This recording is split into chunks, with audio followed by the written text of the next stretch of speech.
Hi, I'm Isaac Hayes III, founder and CEO of Fanbase. Fanbase is a free-to-download, free-to-use, next-generation social media platform that allows anyone to have followers and subscribers on the same page. Fanbase was built through investment dollars from equity crowdfunding from the Jobs Act. People just like you helped build Fanbase, and we're looking for more people to help build Fanbase. We are currently raising $17 million in a Regulation A crowdfund on StartEngine. We've already crossed $2.1 million, but we're looking to raise more capital from people just like you that deserve the opportunity to invest in early-stage startups without having to be accredited investors. So right now, I'd like you to go to startengine.com/fanbase and invest. The minimum to invest is $399. That gets you 60 shares of stock in Fanbase right now, today. And then use Fanbase to connect with friends, grow your audience, and be you without limits.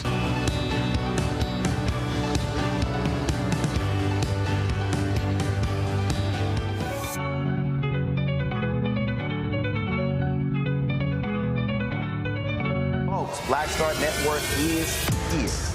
Oh, no punches! I'm real revolutionary right now.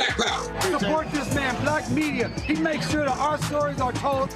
Thank you for being the voice of Black America, Roland. Stay black. I love y'all. All momentum we have now, we have to keep this going. The video looks phenomenal. See, this difference between Black Star Network and Black-owned media and something like CNN. You can't be Black-owned media and be scared. It's time to be smart.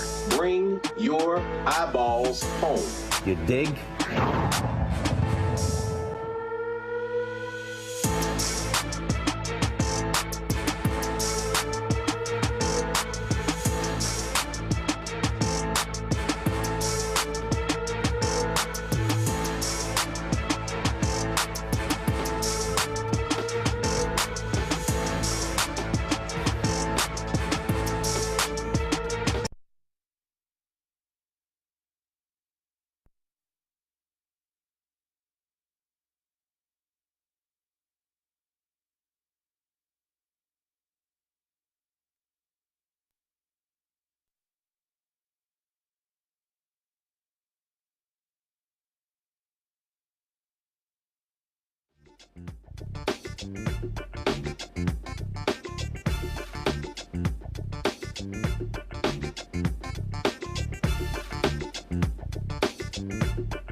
It's Friday, December 6, 2024. I'm Candace Kelly, sitting in for Roland, who is in California at the Frankie Beverly Memorial Service. Here's what's coming up on Roland, Martin, and Filter, streaming live on the Black Star Network.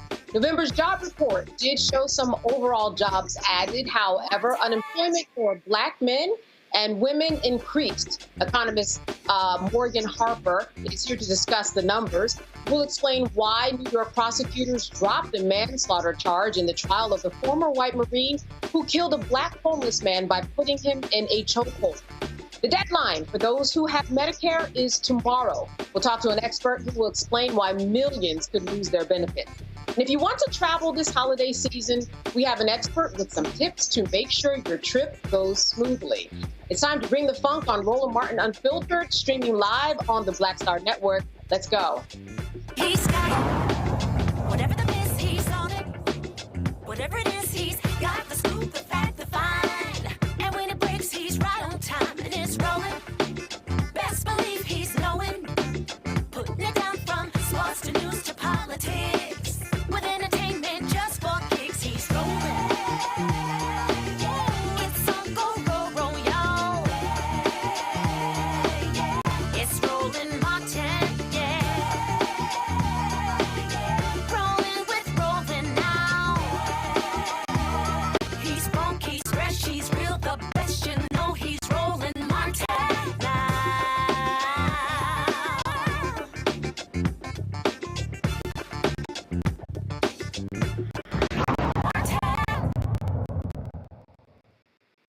All right, hiring in the U.S. bounced back in November. Employers added 227,000 jobs. The Black unemployment rate jumped to 6.4%.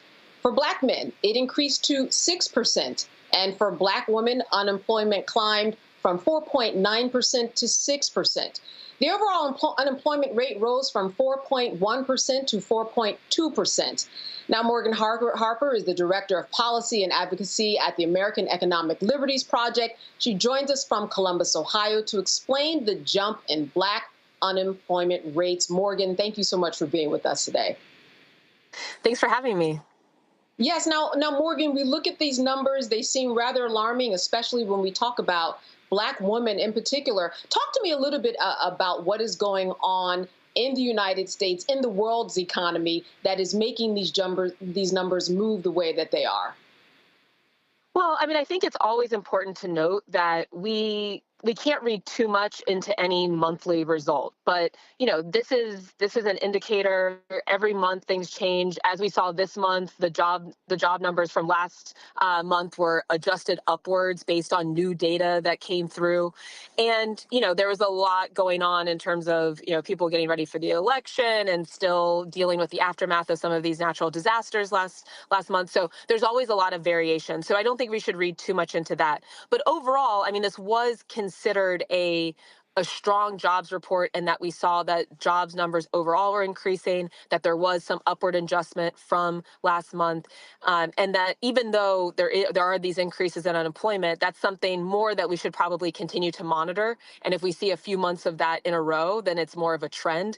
But it's tough to read too much into everything month to month.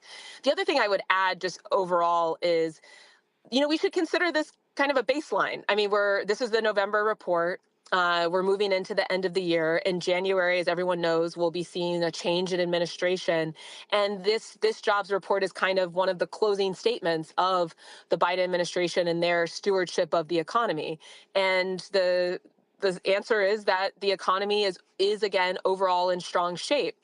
I think we should all be paying attention now as to what comes in the future here, as we see new people who are going to be in charge of producing a lot of or maintaining a lot of these economic numbers. There's going to be new leaders that come in to lead the Department of Treasury, for example. There's going to be new economic advisors in the White House, new leadership of the National Economic Council at the White House, and of course the all-important Federal Reserve. There's still a bit up in the air about when or if a leadership change will happen there. But this is the baseline, and from here we're going to see what happens with President-elect. Yeah, and certainly making a lot of people nervous when we talk about the transition of power in January. Looking at history and just in terms of your own opinion and research and what to expect, when that transition happens, you talked about these were the closing argument numbers of the Biden administration. What will be the opening argument, you think, when we transition to power and Donald Trump becomes president once again? I think it's going to be interesting to see who his people are. There's often the phrase thrown around, personnel, right? And we're starting to see some of the folks that he's putting up for nominations for some of these very key economic positions. And for the most part, these aren't what we would describe as economic populists. He's suggesting to have a lot of Wall Street guys through and through who are going to be occupying these positions. He just named, for example, an AI czar that's coming directly from Silicon Valley. So these are a lot of titans of industry, and those are the kinds of people that tend to care the most about the performance of the stock market. But I think if this election showed us anything, it's that for a lot of the country, the stock market is not the best indicator of how their personal economic lives are going, right? And so, once the transition happens and we see the next term of Congress, that's where there will be confirmation hearings where each of these people will have to answer questions about what is their orientation towards the economy, what would be their policy positions, and we'll see if they can get through that confirmation process. And those will be, those are some of the early things that we're going to have to watch for in the new year as things get going after the transition. I hear a lot of people talk about the fact that they can't get jobs. But, I went to Wegmans the other day, and on the receipt, it said, hey, we've got job openings. On many receipts I will come across on stores that say we've got job openings right at the bottom. Well, this talk that I'm hearing from people that they can't get jobs, do you think that it is real, or they are being super selective? And then my part B to that question, what are the popular jobs that are out there that people do seem to be taking hold of? Well, that's a great question. I mean, it's kind of hard to say with any individual what's motivating their response when asked, why they haven't pursued a position. But I think you're right. I mean, there are a lot of jobs available. Wages have risen, but we have to look also at the quality of those jobs. I mean, a retail position maybe doesn't always allow for the flexibility to be able to manage other responsibilities that folks have going on in their lives. Child care, child pickup, etc. And if the job isn't coming with the right level of benefits, then it might not feel like a good use of their time based on some of those other responsibilities that they have to manage. So it's very important not to, and this is one of the fallacies really in the jobs data, is that, it's not always looking at the quality of job. It's looking at just absolute point, black or white, has a job been created? But that quality of job is something that we need to really dig into. And again, as we start to look to hold this next administration accountable, and really every administration accountable, that should be something that we're asking about. How much is this job supporting all of the demands of life and that people are facing, and the different costs that are coming into their life? And I'm sorry, remind me of the second part of your question, because I forgot. No, just what's the job arena that seems to be a popular arena that people are saying? Oh, yes, sorry. Yes. Yeah, this is what I was going to say, because, what we've seen over the last few months is a lot of the job growth has been driven by government positions and healthcare is very common. There hasn't been as much growth in manufacturing. Now that might change. A lot of the investments that happened during the Biden administration through things like the Bipartisan Infrastructure Act were investments or CHIPS Act, were investments for the long term that were going to lead to job growth in some of these sectors. The industrial policy that the administration was putting forward, that wasn't going to lead to an immediate bump in the creation of manufacturing jobs. So this administration did create, more manufacturing jobs than the previous Trump administration and in any administration in the last 20 years. But the real fruits of the labor of some of that industrial policy, we might not see until over these next couple of years. So it's possible that there are going to be more of those manufacturing jobs, and especially if those manufacturing jobs are union jobs, then they are going to be in the higher quality category and come with a lot of benefits. But, given that a lot of the growth to date, however, has been government jobs, that's something that we need to look to, because as we're hearing from the incoming administration, the next Trump administration, a big priority, at least as they claim, is that it's going to be about trying to streamline government and eventually potentially even eliminate a lot of government jobs.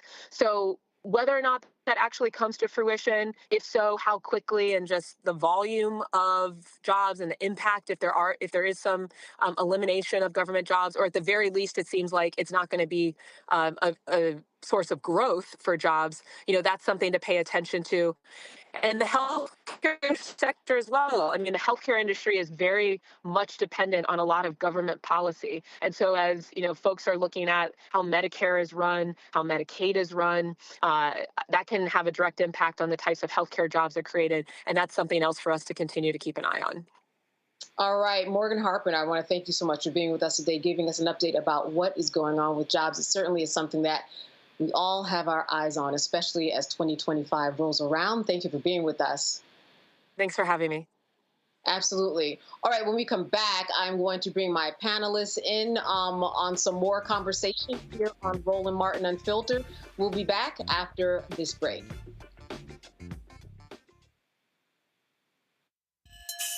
Henry Louis Gates says there are 42 million black people in America. Therefore, there are 42 million ways of being black. We are not a monolithic people. We come in all different shades, sizes, everything. For me, black excellence is the upgrade to any level of excellence. It looks like a family who is beautiful and proud of being together, that have degrees or no degrees. I like that it's creativity. I like that it's self-expression. I like that it's radical at times. There we go.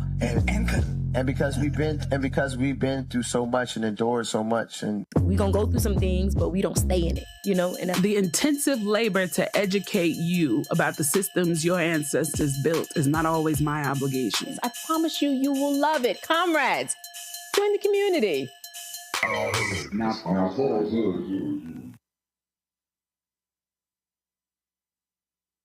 What's up, y'all? Look, Fanbase is more than a platform. It's a movement to empower creators, offering a unique opportunity for everyday people to invest in Black-owned tech, infrastructure, and help shape the future of social media. Investing in technology is essential for creating long-term wealth and influence in the digital age. The Black community must not only consume tech, we must own it. Discover how equity crowdfunding can serve as a powerful tool for funding Black businesses, allowing entrepreneurs to raise capital directly through their community through the Jobs Act.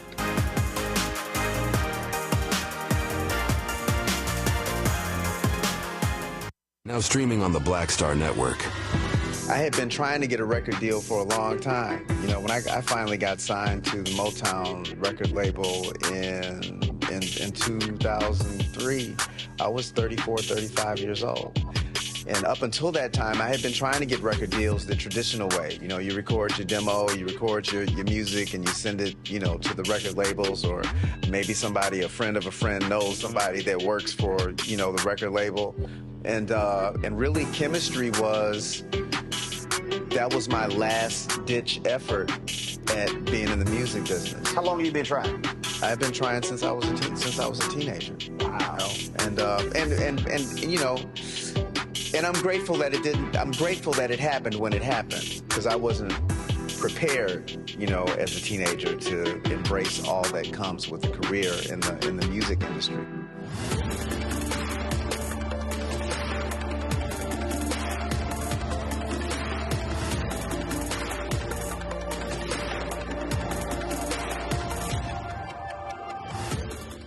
Hello, we're the Critter Fixers. I'm Dr. Bernard Hodges. And I'm Dr. Terrence Ferguson. And you're tuned in to Roland Martin Unfiltered.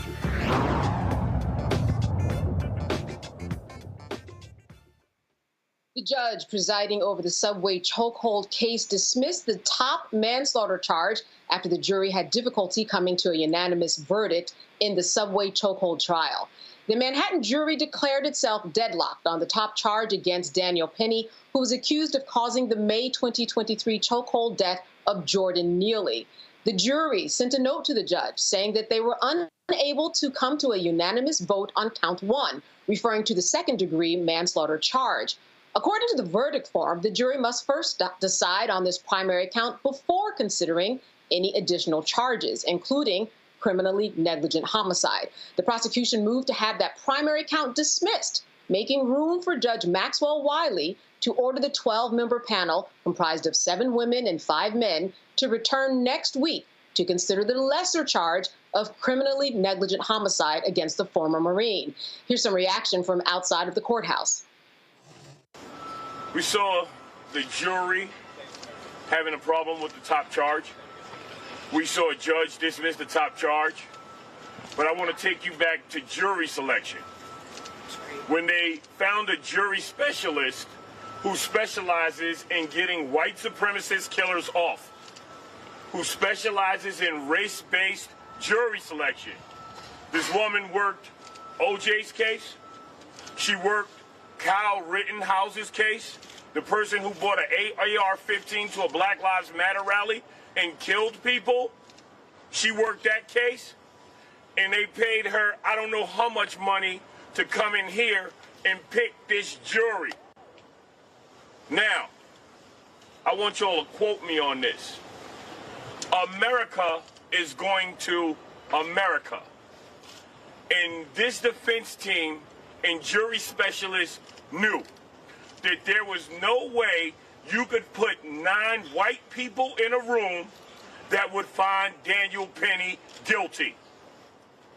They picked a white supremacist jury specialist to target the racists in that jury. The prosecution pointed out the fact that defense was eliminating people based on race. Let me take it back because I don't want to scare y'all. Logically thinking, if you pick a white supremacist jury specialist and you pack the jury with white people, obviously you think race has a significant role in this case, and obviously you were looking for that one white supremacist holdout. That one holdout. Might have been more, but there was definitely one person in there that said, I'm not going to convict this white kid for killing that poor little mentally ill Negro piece of trash. Forgive my language, but I'm proving a point. This is how they think. The defendant himself called Jordan a dirty crackhead. And the police let him go. The police found inconsistencies in his story and allowed Daniel Penny to walk free. When does that happen for black people? Am I not making my point clear enough? Racism has its tentacles all over this case. Racism has its evil tentacles all over its case and all around the minds of white America. Are all white people bad? No. The prosecution did a phenomenal job. The judge is trying his hardest to bring justice to Jordan Neely's name.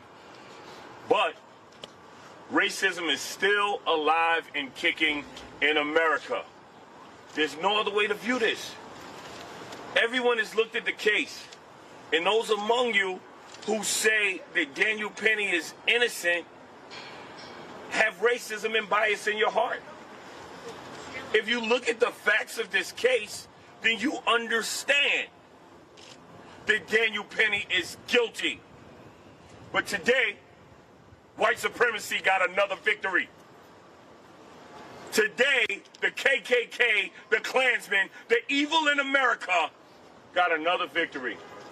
They got that top charge dismissed. America shall continue to America and shall continue to place second-class status on black people. And black people don't get your hopes up. I'm going to spare you the shock. Even if convicted of the top charge, he wasn't getting more than 4 years. We don't get justice in these buildings. They might throw us a crumb here and there, but we don't get justice in these buildings. And I dare you to show me a study or some case law to prove that, to disprove that. I stand here heartbroken because I have to hug a father who knows that the murderer of his son will most likely go free, who has to look in the face of a jury that no matter the facts, no matter the expert witnesses, no matter the people yelling on that train that day to let Jordan go, you will kill him. They will not find a white man guilty of killing a black man in modern day America. This is no different than Jim Crow. This looks like a picture out of the picture book when you look at that anonymous jury. We have baby boomers who were there doing Jim Crow on this jury. We have young people who are looking at Daniel Penny as a hero. In what America is a hero, a killer. He didn't give a crap about Jordan. The medical examiner said Jordan turned purple. Yes, black people can turn purple when they're denied oxygen. Every lab report showed he died of asphyxiation. And that doesn't matter because they want to spare a white man the penalty of his crimes. America has not changed, and I hate to say it, it may never change. And people who keep asking, are we going to riot? Are we going to protest? Is that what's needed? Do glass have to break? Do cars have to burn for a black man to get justice in America? We can't show up with peace. We can't show up with facts. We can't show up with evidence and witness after witness. You give us nothing. And then you ask us to love this country. America hates black people, and we see it from that jury pool. All right, certainly a lot of passion there. But meanwhile, Jordan's father, Andre Zachary, filed a civil lawsuit against Penny for negligent contact, assault, and battery that he says led to Neely's death. The New York medical examiner concluded it was Penny's chokehold that killed the 30-year-old. Neely's father is requesting damages, as the filing put it, in such sum as a jury may find reasonable, fair, and just. I'm now joined by my panel, Michael Imhotep, host of the African History Network show out of Detroit, Michigan, Kelly Bethea, communications strategist out of Washington, D.C., and Matt Manning, civil rights attorney, comes to us out of Corpus Christi, Texas. Matt, I want to start with you because really we are talking about a jury that was deadlocked. Certainly a lot of people you could ask on the streets might call this man a hero. Plenty of people say that this man was certainly not a hero. Now we're looking at the jury, they were deadlocked. What do you think was going through their minds, even after the judge gave them an Allen charge, saying to them, go back, try again. You really need to come up with an answer here. I don't know what was going through their minds. I do know that often the law does not work in the way that we think it should work, and I think this is one of those cases. But in reading the article, one of the articles in preparation for today, a fact I did not know that I think may have had a large bearing on this jury's inability to reach a verdict is the fact that I guess around that time there had been something like 20 people shoved in front of subways. I don't think that makes Daniel Perry's position in any way reasonable. But what you look at when you look at self-defense and when you look at, any defense to a homicide is you look at whether the person's use of deadly force, at least in Texas where I practice, the use of deadly force to protect themselves or a third party is reasonable. And I think, what may have happened is the jury may have been swayed by arguments that, it was reasonable for him to use this force because people on the train were concerned about what this young man was going to do. Now, I don't think that that's reasonable. I think, if he had actually attacked someone, if there had been a physical altercation, we'd be having a much different conversation. My understanding is that he was not physically attacking anyone. And that to me, which is, I suspect what the prosecutors did, I would have beat that drum in the courtroom and said, you don't get to preventatively assume someone's going to do something harmful and then protect yourself against them when it's unreasonable. Now, obviously, the law allows all the time where if your belief is reasonable that the person is about to imminently use deadly force, you can definitely use force to protect yourself.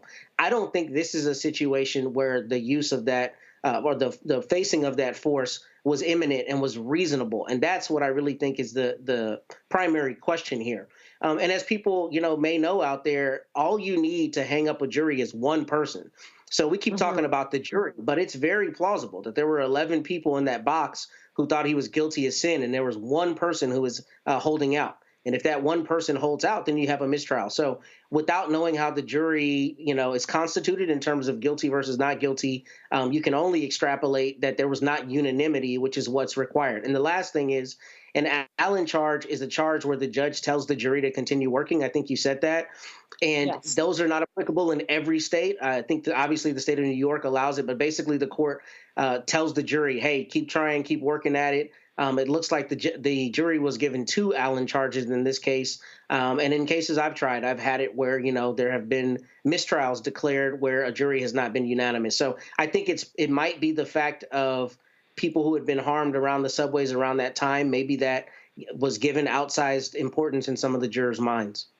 All right. And we don't have Kelly Bethea, but we do have Joy Chaney. Sorry about that. Founder of Joy Strategies out of D.C. Joy, I want to throw it to you right now to ask you, what are your thoughts about this whole idea that the prosecutors did ask for a lesser charge? They dismissed that top charge in order just to get something and in hopes that they probably will. Well, absolutely. I mean, that's normal, right? So, you can have multiple charges out there. If you feel like the top charge is too heavy, there are other charges, other things that he might be guilty of.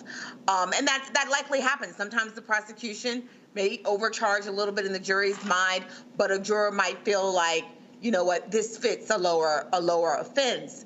I would like to say the thing when you say a reasonable person is it's not every reasonable person. So they look at what are the skills of the person. So what is true of a police officer, what is reasonable for them would be less reasonable for or more reasonable for all of us, right? So I think that they should have been looking at what is reasonable for a civilian, but who is a former military officer, former Marine with special skills, who should have had some indication of the pressure he was applying, the deadly nature of what he was doing, that he wasn't just subduing him, but that he potentially ran the risk of killing him, which ultimately he did. And then the fact that there were people calling out to him while he was doing this, saying, hey, he's subdued, he's suffocating here, suggests that maybe, that he was not acting reasonably.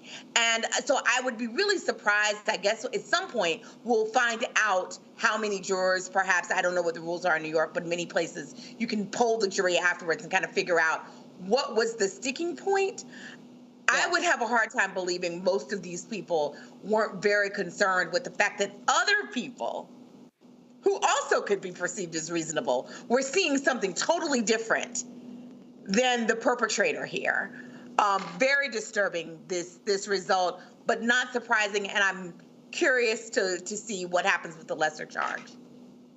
Michael, the defense team has argued that, listen, there were women and children around, and that their client was making sure that nobody got hurt because he did have special skills. In fact, a martial arts expert did take the stand, though he did say that over 5 seconds was probably not a good idea for a chokehold. But what do you think about this argument that they have made that he was really defending the people in that subway? Because as we know, subways can be very dangerous. A lot of things can happen, but what are your thoughts? All right, Candace, I think that question is for me. You're doing a great job tonight. I'm having a little problem with the audio, so I'm not exactly sure what you just said, but I've been paying attention to what's going on with today's development. So, number one, I'm glad you showed outside the courtroom where the gentleman talked about the white supremacist jury specialist, okay? Because in following this case and also looking at the video footage, and we talked about this on Roland Martin Unfiltered back when this originally happened and Daniel Penny was indicted. I talked about the fact that if you want to restrain a person, you do not put a chokehold on a person. If you use something like a rear naked chokehold, which cuts off the flow of blood to the brain, you can knock somebody out in 10 seconds to 15 seconds. Daniel Penny is a former Marine. Most likely, if he was in the Marines prior to 2002, he was trained in the Marine Corps martial arts program. It's called MCMAP. I've researched MCMAP. I'm very familiar with it. I have a background in martial arts. If you go on YouTube, you can see videos about MCMAP. MCMAP is a combination of 17 different martial arts forms, and the Marine Corps has compiled this into one fighting system. And you learn chokeholds, okay? Now, according to the article from NBCnews.com, he only wanted to restrain Jordan Neely. Okay, well, if you want to restrain somebody, you don't put a chokehold on them for 6 minutes. Okay, if you've been just through basic training, you learn how to kill people. Okay, so and you learn that you cannot have a chokehold on somebody for 6 minutes when you can render them unconscious in 10 to 15 seconds. So hopefully on the lesser charge of negligent homicide, he will be found guilty. Now the maximum penalty he can face is 4 years in prison for negligent homicide. Yes. The other thing is that if African Americans see somebody being attacked like this, an African American being attacked, especially by somebody white, possibly being executed, we need to intervene to break that up. It's one thing to be fearful of somebody and want to restrain them. Okay. Now, when you talk about restraining somebody, I'm not an attorney, but it sounds like, you do have, there is a possibility also when trying to hold somebody facing false imprisonment charges as well. That's a whole nother conversation. But this is this is a tinderbox right here. Now, the medical examiner said that Jordan Neely died from compression to the neck from the result of a chokehold. Of course, the defense attorneys disputed this, but this is clear how he died. So trying to figure out where the confusion is in the jury, this is something that we need more information on. But I would not be surprised if you have a white supremacist who snuck onto that jury and is holding out. Yeah, a lot of passion in that statement that we heard. Certainly, we don't have any information about that, but it certainly is something that we will be following. And in the meantime, we'll work on that audio for you, Michael. Thank you so much. All right, we are going to take a break. Stay with us here on Roland Martin Unfiltered. We'll have more of the headlining news affecting you when we come back. Hi, I'm Isaac Hayes III, founder and CEO of Fanbase. Fanbase is a free-to-download, free-to-use, next-generation social media platform that allows anyone to have followers and subscribers on the same page. Fanbase was built through investment dollars from equity crowdfunding from the Jobs Act. People just like you helped build Fanbase, and we're looking for more people to help build Fanbase. We are currently raising $17 million in a Regulation A crowdfund on StartEngine. We've already crossed $2.1 million, but we're looking to raise more capital from people just like you that deserve the opportunity to invest in early-stage startups without having to be accredited investors. So right now, I'd like you to go to startengine.com/fanbase and invest. The minimum to invest is $399. That gets you 60 shares of stock in Fanbase right now, today. And then use Fanbase to connect with friends, grow your audience, and be you without limits.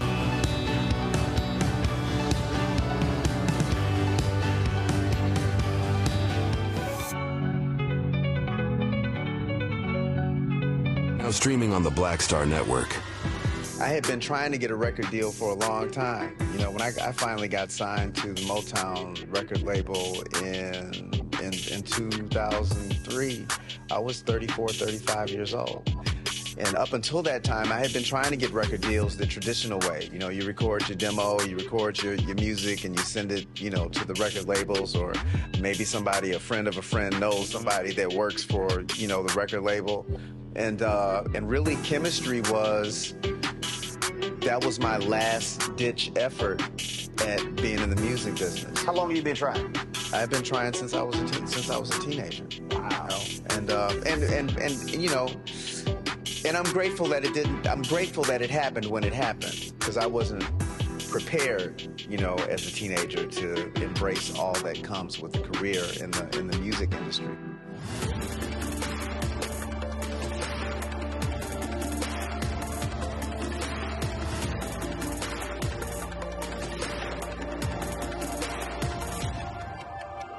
Hi, my name is Freddie Ricks. I'm from Houston, Texas. My name is Sharon Williams. I'm from Dallas, Texas. Right now, I'm rolling with Roland Martin, unfiltered, uncut, unplugged, and undamn believable.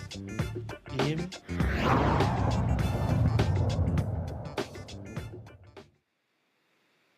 Saturday is the deadline for Medicare customers to enroll for coverage. However, 1.8 million seniors We'll be without full Medicare coverage because insurance companies are dropping their supplemental Medicare Advantage Part C coverage. More than 3 million adults in 9 states will be at immediate risk of losing their health care coverage now that the Affordable Care Act's Medicaid expansion is back on the chopping block.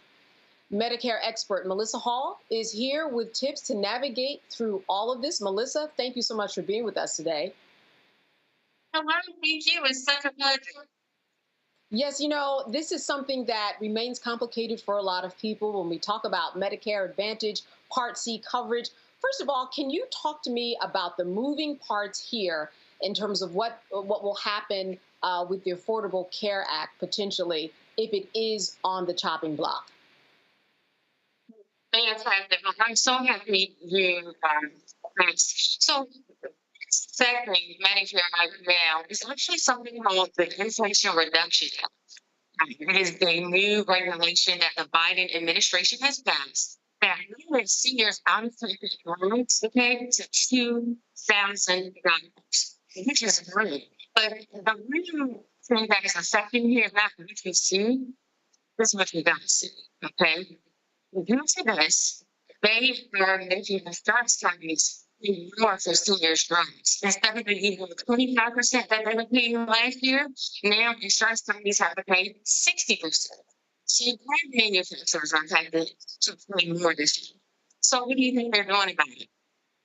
You know, Melissa, I just wanted to jump in right here because we're having a few audio problems on either your end or our end, but we are going to work on that for a couple of minutes. So what we're going to do right now, we're going to take a little break. We want to make sure that the audience can hear exactly what you're saying because the information that you have is so important. So put a bookmark and we are going to take a quick break and we'll have more on Medicare and what you need to be doing with tomorrow looming.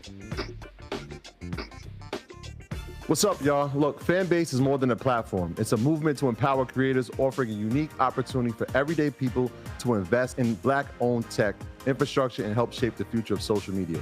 Investing in technology is essential for creating long-term wealth and influence in the digital age. The Black community must not only consume tech, we must own it. Discover how equity crowdfunding can serve as a powerful tool for funding Black businesses, allowing entrepreneurs to raise capital directly through their community through the Jobs Act.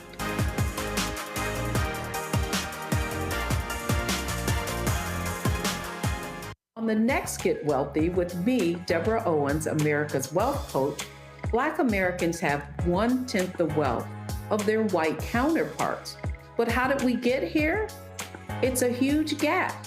Well, that's why we need to know the history and what we need to do to turn our income into wealth. Financial author and journalist Rodney Brooks joins us to tell us exactly what we need to do to achieve financial success. You can't talk about why we are, as Black people, where we are, unless you talk about how we got here. Bridging the Gap and Getting Wealthy, only on Black Star Network.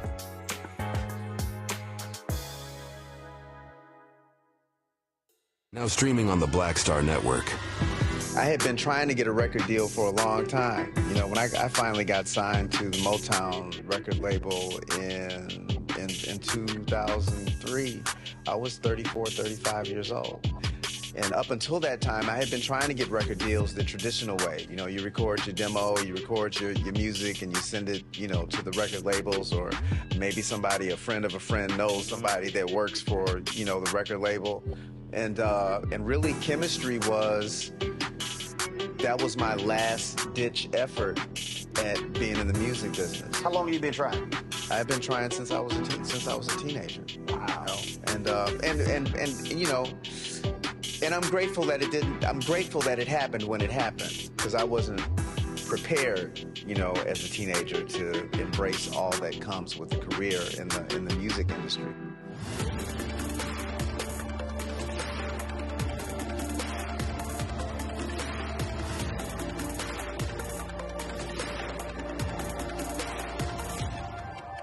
On the next A Balanced Life with Dr. Jackie, we're talking all things mental health and how helping others can help you. We all have moments where we have struggles, and on this week's show, our guests demonstrate how helping others can also help you. why you should never stop giving and serving others on a next A Balanced Life here on Black Star Network. When you talk about blackness and what happens in black culture, covering these things that matter to us, speaking to our issues and concerns. This is a genuine people-powered movement. There's a lot of stuff that we're not getting. You get it, and you spread the word. We wish to plead our own cause. Too long have others spoken for us. We cannot tell our own story if we can't pay for it. This is about covering us. Invest in black-owned media. Your dollars matter. We don't have to keep asking them to cover our stuff. So please support us in what we do, folks. We want to hit 2,000 people, $50 this month, raise $100,000. We're behind 100,000, so we want to hit that. Y'all money makes this possible. Checks and money orders go to P.O. Box 57196, Washington, D.C. 20037-0196. PayPal is R Martin Unfiltered. Venmo is RM Unfiltered. Zelle is Roland at RolandSMartin.com.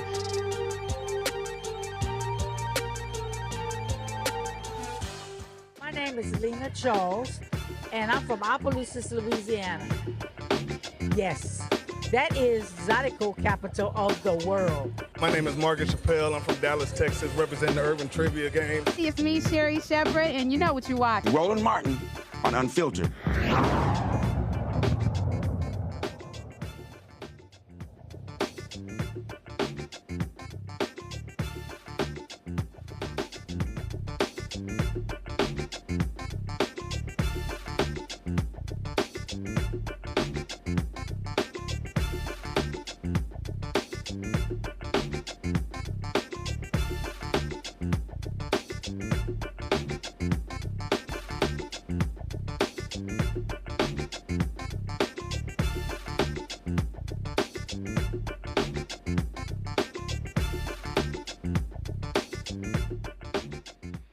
All right, we are back with Medicare expert Melissa Hall. I want to pick up where we left off, and I wanted you to touch upon what tomorrow means for everybody when it comes to enrolling for medical coverage and what we could potentially see with this Affordable Care Act potentially being on the chopping block. Okay, absolutely. So tomorrow is the last day of the Medicare annual enrollment period. It starts October 15th through December 7th, and this is the time of year where all Medicare beneficiaries can change either their Medicare Advantage plans called Part C or their Part D prescription drug plans, or go back to original Medicare. It is a hard stop at 12 p.m. Eastern Time tomorrow. So if you want to make any changes on your plan, if you want to get a new plan, tomorrow is that deadline. So you definitely want to make sure you give someone a call. Yes, yes. The Affordable Care Act on the chopping block. Your thoughts on that? Listen, so the Affordable Care Act is such an amazing thing that has provided coverage to millions, okay? If they take this away, it's going to be so many people who are uninsured. So I'll tell you, I got started in the insurance industry a little bit before the Affordable Care Act came into fruition. And it was just heartbreaking to hear people who needed heart transplants, who had a COPD, who could not get coverage for their insurance. And to hear that these companies would not insure them was heartbreaking. So this Affordable Care Act is giving people a chance to not just live a better life, but to exist, period. So it cannot go anywhere. And honestly, I don't think it will. Okay, I do think, now I will say this, the Affordable Care Act, it does need to be revamped. Costs are up, okay? Costs are up. The out-of-pocket costs on it are just crazy. The premiums are crazy. Just to give you an idea, me personally, last year I paid $183. Okay, with the subsidy for my plan. This year for that same plan, they want me to pay $382. Something's broken, it needs to be fixed. You know, when we think about the Affordable Care Act, people can never overplan. If something does happen to that, what are the other alternatives? Or is that the reason why people are so frozen and that we really run out? Could you say that last sentence again? We said out? Yes. Yes. So in terms of the Affordable Care Act, if it does end up on the chopping block, what are the alternatives that people have to look to? If the Affordable Care Act leaves, let me tell you this. They either will have to go through they're going to have to go through underwriting to get covered. And again, there will be a lot of insured people. There will be a lot of dead people. And that's just the bottom line. A lot of people are going to die if they get rid of the Affordable Care Act because these insurance companies are not going to take them. Let me tell you something. The average hospital stay is costing over $50,000 a day. If an insurance company knows that you're a person who constantly is going to the hospital, you're a big risk. Why would they take you? If there's no law instilling that, we've seen it happen before. It can't go anywhere. And one of the things, just to let you know here, the Affordable Care Act affects people who are 65 and younger. What is affecting seniors right now is something called the Inflation Reduction Act. The Inflation Reduction Act was a measure passed by the current administration that is supposed to cut seniors' out-of-pocket drug costs to $2,000, which is amazing. And that is the big change that we're seeing.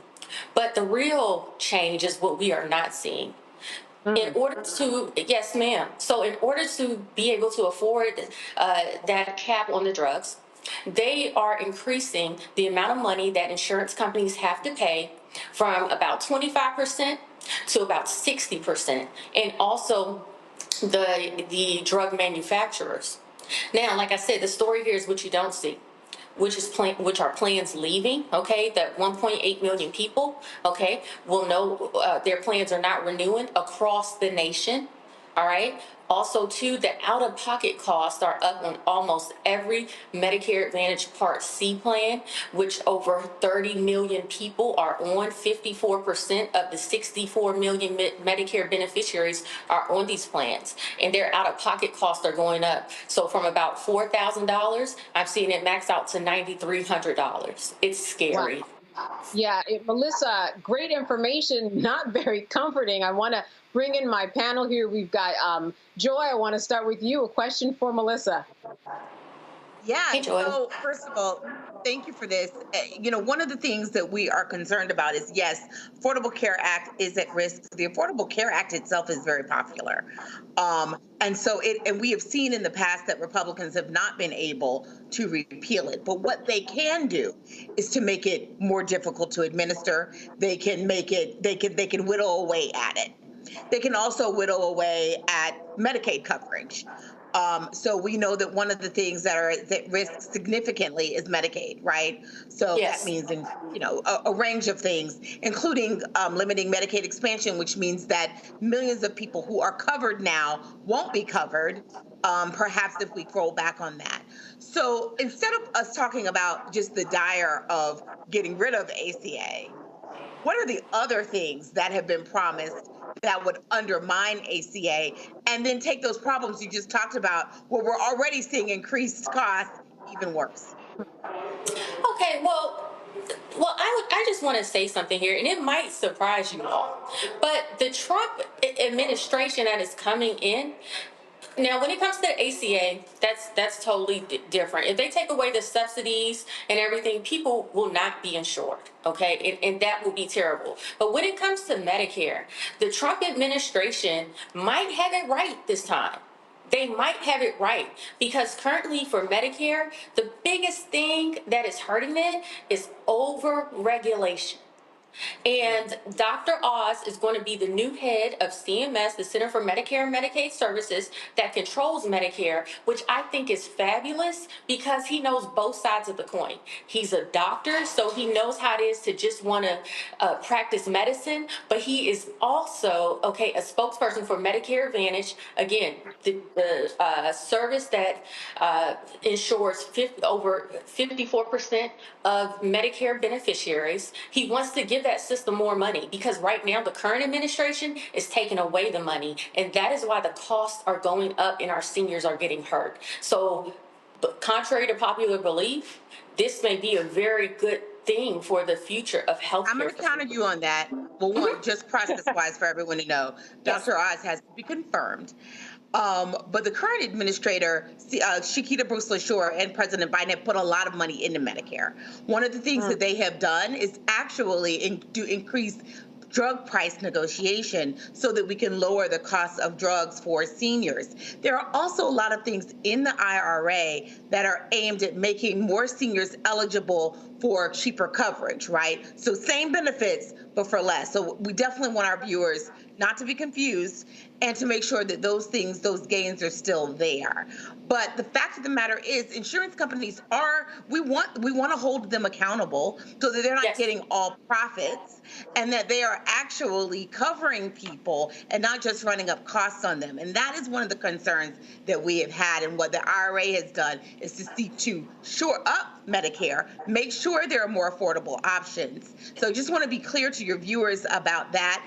And frankly, Dr. Oz hasn't said much about what he's going to do, and he has to be confirmed and go through a whole confirmation process. And our concerns aren't just on Medicare, they're also on Medicaid. Okay, you know what? You're absolutely right, Joy. But I would like to add to this conversation as somebody who's actually servicing seniors every day with these new plans that the Biden administration, has interjected and, put this money in and made these caps and so-called gave the power to negotiate, right? I would like to say, I always say this, politicians are not actuaries. Okay, politicians are not actuaries, and what has happened? It's because the insurance companies, because their profits are being cut. Okay, and also it's not just that has to do with negotiating the drug prices. There are a lot of regulations that these plans have to go through from the government in order to administer that is costing a lot of money. For example, if a senior wants to go ahead and they say, hey, I want to talk to you, right? Unless it's 3 days before the enrollment period ends like today, you have to wait 2 days to talk to them. Okay, a lot can happen in 2 days in a senior's life. Also, because of this whole Inflation Reduction Act, a lot of the drugs that were affordable for the insurance companies to cover seniors with are actually being taken away from the plans. Insurance companies are actually having to raise their costs to be able to cover beneficiaries as well, and have the operational costs, the overhead costs, and also to comply with these regulations. And again, I just want to let you know, due to this, because this all open enrollment starts October 15th, okay? Right before the election we were actually going to go vote. The insurance company's cost to administer Part D plans went up over 50%. The current administration was very nervous about that impacting their number one voting bloc. So all of a sudden, they try to give out subsidies very quietly for these insurance companies to lower their costs for the next 3 years. Okay, they are trying to do a good thing, but it is really not working. And our seniors are getting hurt. Which is it? They lowered costs or they didn't? I mean, seriously, they did it. I mean, seriously, have They lowered didn't. costs? They didn't lower costs. It's not working. That's why I'm here. All I'm saying is insurance companies are part of the problem. Let me go to Matt at this point, because I do want to make sure that our panelists get their thoughts in with Melissa. Matt, let me turn the floor over to you for Melissa, a question. Yeah, I'm clearly the least qualified person to be on this panel. Here's my question. The question is, I saw that basically the expansion raises the amount that states, I guess, pay for people who are up to 38% of the poverty level. This is going to retract that down by something to like 20 million people. So my question is, what happens for that group of people in between the federal poverty line and the ones who are 138% above that? Are they going to just be covered by EMTALA or by state programs? What happens to their coverage? Sure, Matt. I think what you're referencing is something called Extra Help. And what Extra Help is a government-funded program that limits out-of-pocket costs for copays for seniors' drugs to like $9 a medication. And they raise that to 138% above the poverty line, which is amazing. Because believe it or not, currently, if a person makes, let's say they're a single person and makes over $2,500, they're not eligible to get any help, which when the average one-bedroom rent is $1,500. So that's amazing. If any changes comes to that, it would definitely be detrimental. I haven't heard anything where the upcoming administration is planning on changing that, again, because that is through Medicare, not through Medicaid, and those are two separate entities. Yeah, Can I refine my 25 on that. Okay, was that to me, Candace? Okay. Yes, Mike, question for Melissa. Okay, hello, Melissa. So my question was, looking at this and looking at the piece from MSN.com on this, I remember back during the first Trump administration, and the vote took place in the Senate to kill the Affordable Health Care Act. And we know with Senator John McCain that had the thumbs down vote that saved it. But prior to that, there was protests across the country. People were organizing to put pressure on their senators to save the Affordable Health Care Act. And they were organizing, many of them based upon a plan called, from the group Indivisible. Okay.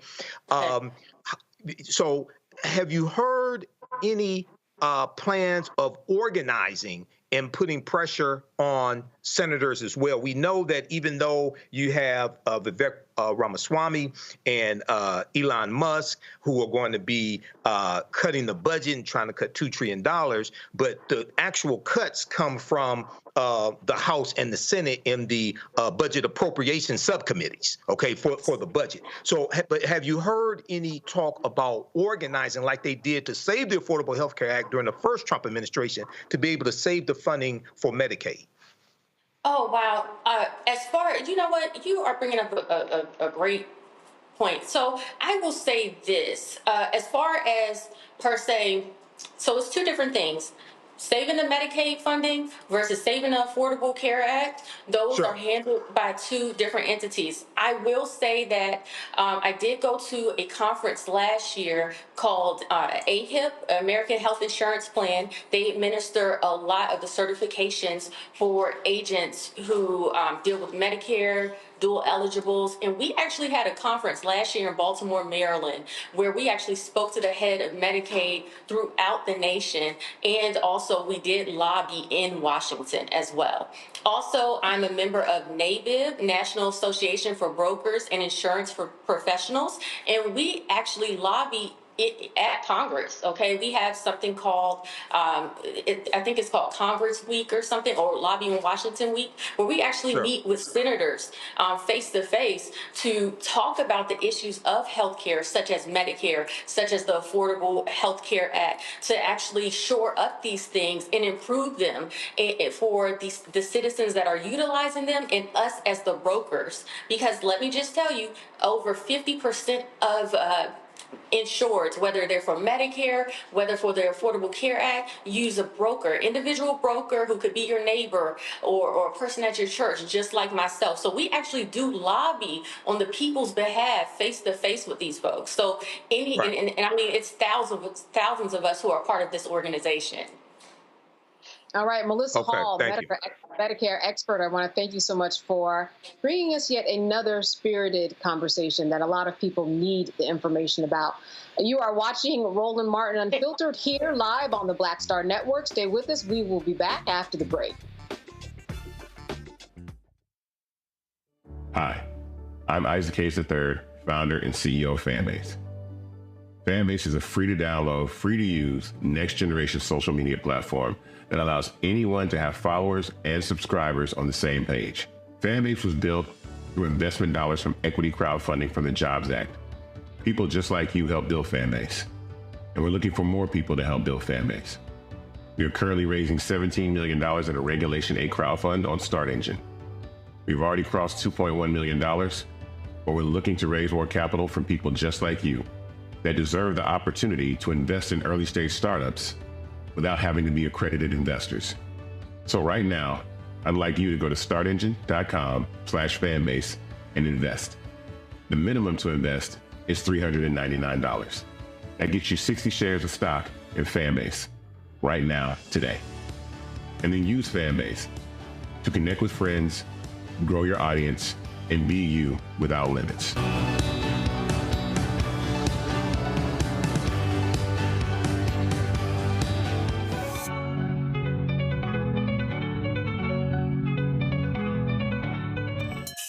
Henry Louis Gates says there are 42 million black people in America.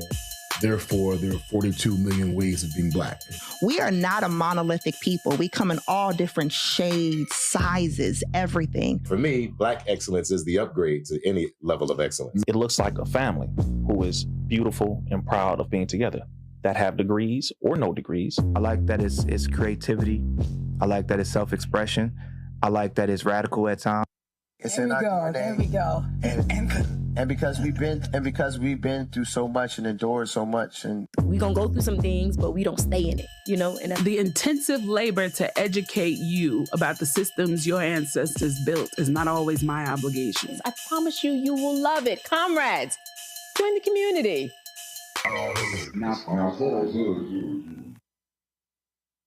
What's up, everybody? It's your girl, Latasha from the A. And you're watching Roland Martin Unfiltered.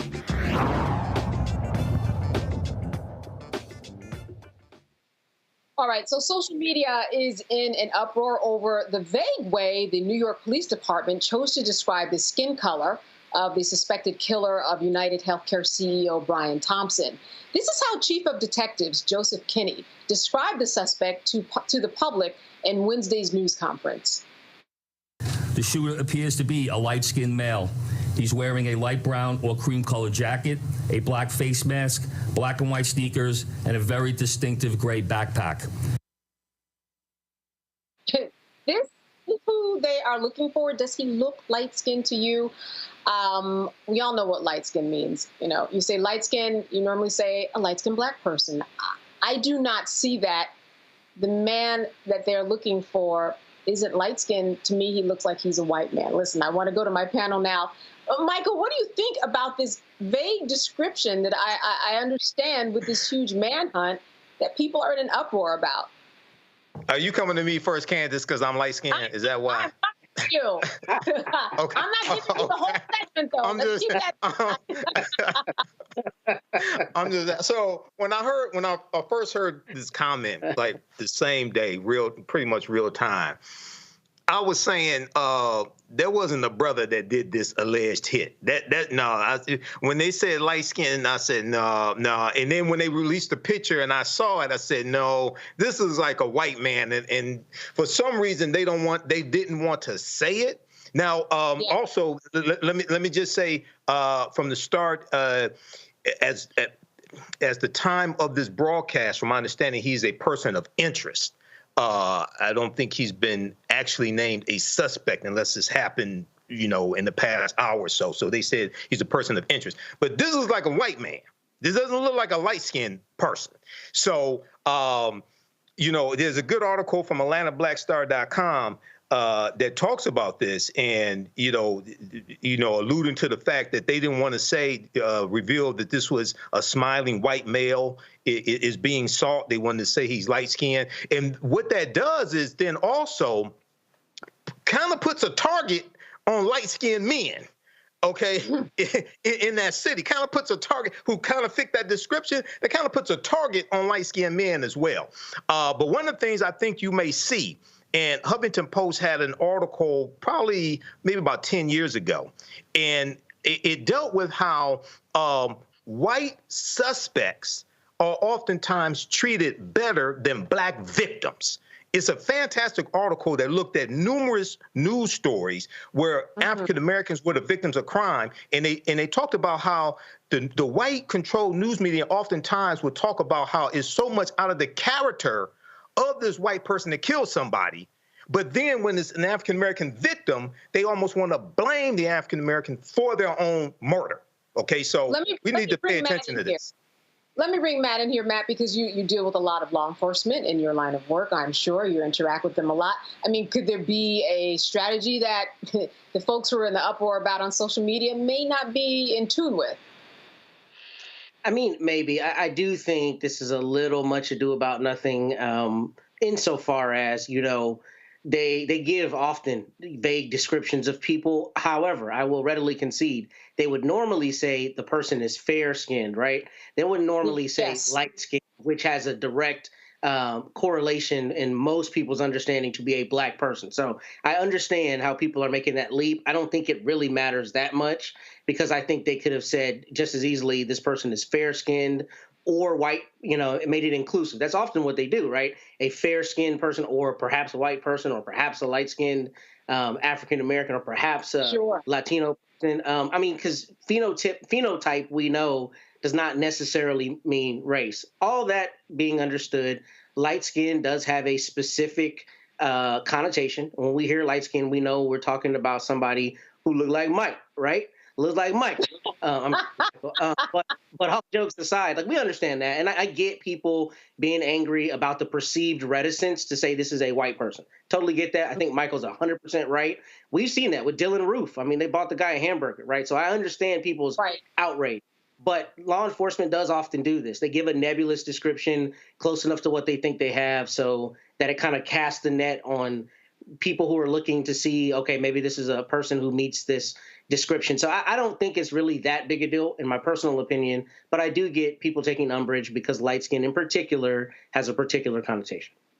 All right, Matt, I'm going to quote you now to Joy. Is this much ado about nothing, as Matt said? Joy? This is much ado about absolutely nothing. I see where Mike's coming from, but, him and my dad might be concerned, but, not trying to be funny. Much ado about nothing. He had a mask on at the beginning. They could only see a certain part of his face. He could have been a white, he could have been a light-skinned white person. This is what we've seen later on, right? So to me and actually I heard early on they were saying he was white. So I think this is much ado about nothing. Guys, we got bigger fish to fry, including on that last segment, there were a lot of half-truths that were shown by someone who was an advocate for the insurance company. We have to be careful who we put on. Just saying. All right, listen, we're going to take a break right now. I appreciate this spirited discussion. Wasn't much ado about nothing? I don't know. We shall see, especially when this person is caught, when we see who the race of this person is. All right, stay with us. We'll be back after a break. What's up, y'all? Look, Fanbase is more than a platform. It's a movement to empower creators, offering a unique opportunity for everyday people to invest in Black-owned tech, infrastructure, and help shape the future of social media. Investing in technology is essential for creating long-term wealth and influence in the digital age. The Black community must not only consume tech, we must own it. Discover how equity crowdfunding can serve as a powerful tool for funding Black businesses, allowing entrepreneurs to raise capital directly through their community through the Jobs Act.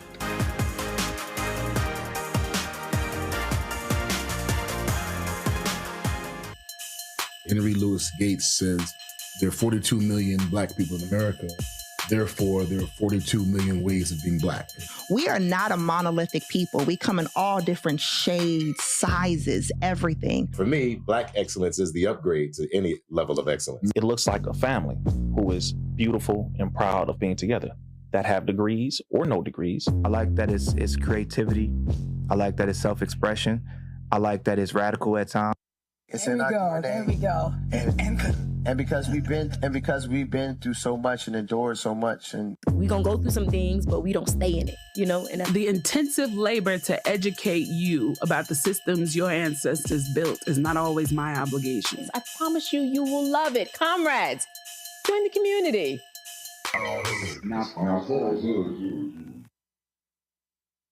Hello, I'm Jamia Pugh. I am from Coatesville, Pennsylvania, just an hour right outside of Philadelphia. My name is Jasmine Pugh. I'm also from Coatesville, Pennsylvania. You are watching Roland Martin Unfiltered. Stay right here.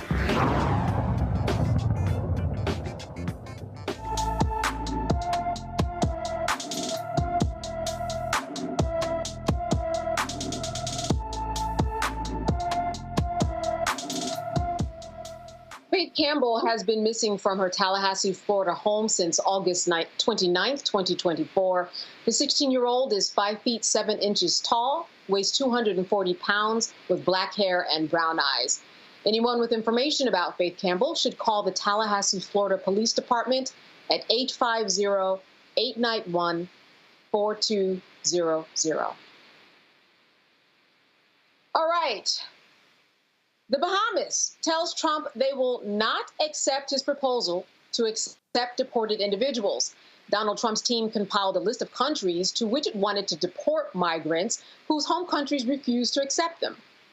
The office of the Prime Minister wishes to address recent reports regarding a proposal from the Trump transition team in the United States for the Bahamas to accept deportation flights of migrants from other countries. This matter was presented to the government of the Bahamas, but was reviewed and firmly rejected by the Prime Minister. The Bahamas simply does not have the resources to accommodate such a request. The Prime Minister's priorities remain focused on addressing the concerns of the Bahamian people. Since the Prime Minister's rejection of this proposal, there has been no further engagement or discussions with the Trump transition team or any other entity regarding this matter. The government of the Bahamas remains committed in its position. Now, other countries, other consideration by Trump's team include Turks and Caicos, Panama, and Grenada. All right, on to other news. Affirmative action. A federal judge says the U.S. Naval Academy may continue to consider race when evaluating candidates to attend the elite military school, even after last year's U.S. Supreme Court ruling barring civilian colleges from employing similar affirmative action policies. U.S. District Judge Richard Bennett rejected arguments by Students for Fair Admissions, a group founded by affirmative action opponent Edward Blum, that the Annapolis, Maryland-based Naval Academy's race-conscious admissions program was unconstitutional. The decision marked a victory for outgoing Democratic President Joe Biden's administration, which had argued that senior military leaders had long recognized that a scarcity of minority officers could create distrust within the armed forces, which were racially segregated until 1948. Matt, I would say that this is a big one. We're talking about the Supreme Court. We're talking about precedent, and not that it's overturned, but it certainly is inching in that way in terms of what they did with this Naval Academy. Yeah, and I was really trying to review whether the precedent was up until 2023 that one of the places that race could be considered was in the military. I seem to remember that. And as much as I deal with the Constitution, I should know that down pat. But my understanding is that has long been the precedent. And, basically when it comes down to a race-based statute, what you're looking at, or a constitutional challenge in this affirmative action context, you're looking at basically whether it's narrowly tailored to a compelling state interest. Obviously, there's a compelling state interest to make sure our military is diverse. The thing I think is really BS about that, if we're going to be honest, though, is that the place where it benefits the government, which is the military, to have a diverse, group of people, then the federal judges say it's okay. In other places where it's still beneficial to society at large, we find a way to apply the Constitution in a dissimilar way, saying, you can't be mandated to have some kind of quota, or basically diversity in other contexts is not as compelling an interest as it is in the military. I understand from a national defense standpoint, but my point is it just seems a bit self-serving to say it's okay in the military, everywhere else it's a problem. Notwithstanding the standing issues as it relates to Edward Blum and all these attacks that they're lodging, I think it's just a matter of pushing ideology and not really having an injury in fact. Notwithstanding all of that, I do think that it's the right decision, because I think we do need a diverse military, and we need a military where there is incentive for any person of color, non-white person, to go in and have a fair chance to go up the ranks. So I do think that's in our national interest. I just think we're not applying the law in a way that is equitable as between the public and private sector when we make a carve out for the military in this way. Joy, this federal judge, Judge Bennett, said that it was for the safety, it was for diversity, and that you're serving a population that includes the whole country. So why not have those people who are serving look like the country that it is serving? Certainly, I think that this was a big step in the right direction. But like Matt said, interesting that they would parse this out and make this a kind of a separate category when we're really talking about institutions that teach, whether it's information about the military and moving up the ranks, or whether it's Harvard University. But now we have these two different ideas about how to approach affirmative action. Yes, let us be clear. This is not a surprising decision. It's the right one, but it's not surprising. The Supreme Court, in its affirmative action decision from 2 years ago, actually had carved out and said that it was okay to have affirmative action in a military context. And that would extend, I think, to some of these academies. And Ketanji Brown Jackson highlighted how insulting and problematic that distinction was. As my co-panelist is saying here, the idea that when you are asking people to go and die for you, to go and fight for you, it is okay for them to be diverse. But if they are just trying to make it in corporate America, if they're just trying to make it, they have an engineering degree, have a business degree, have a political science degree, have a law degree, like several of us on this call, in that case, affirmative action, considering race, is not important. It is BS, because my mother is watching. But you know what I really want to say, and it is wrong. And the Supreme Court has already addressed it, so it wasn't surprising. It was, of course, the right decision. And it is a reminder, we're going to be looking at this decision, using it as precedent so that we can make the case, the compelling state interest, the compelling interest of an institution to have diversity, equity, and inclusion in all of its work and including its admissions. But yes, it's outrageous. You can die for America. Yeah. And, Michael, we know that as long as the military has been in existence, especially during the Civil War, we have not been able to exist in terms of the military without people of color in it. It's kind of a numbers game, and the insult is there. Yeah, and when you look at the Civil War, it wasn't until the Union started letting African Americans fight in the Army that really the tide of the Civil War turned in favor of the Union. But when we look at this, number one, this affirmative action when it comes to the Naval Academy, this is the type of wokeness, quote unquote wokeness, that Pete Hegseth is saying he wants to get rid of. This is the type of wokeness that Project 2025 is talking about eliminating. The diversity, equity, and inclusion, things of this nature. So all of this is connected. And when you look at Ed Blum and what Project 2025 is doing, is talking about is really continuing what Ed Blum was successful in doing when he got affirmative action in college admissions overturned. And what is so insidious in what these people are doing is that they are, on the one hand, trying to suppress the teaching of the history of the past, especially during with slavery and the civil rights movement. But at the same time, they're using laws from the same period that they're trying to suppress the teaching of the history of to attack us in the present and the future. So with this case here, you had Students for Fair Admissions, Ed Blum's organization. When you look at the Harvard case that struck down Harvard and the University of North Carolina that struck down affirmative action in college admissions, they used the Equal Protection Clause of the 14th Amendment of 1868, okay, to rule that it was unconstitutional. But that was created for African Americans, for the former slaves, right? So this is why it's so important to understand history and law and understand these attacks that are taking place right now.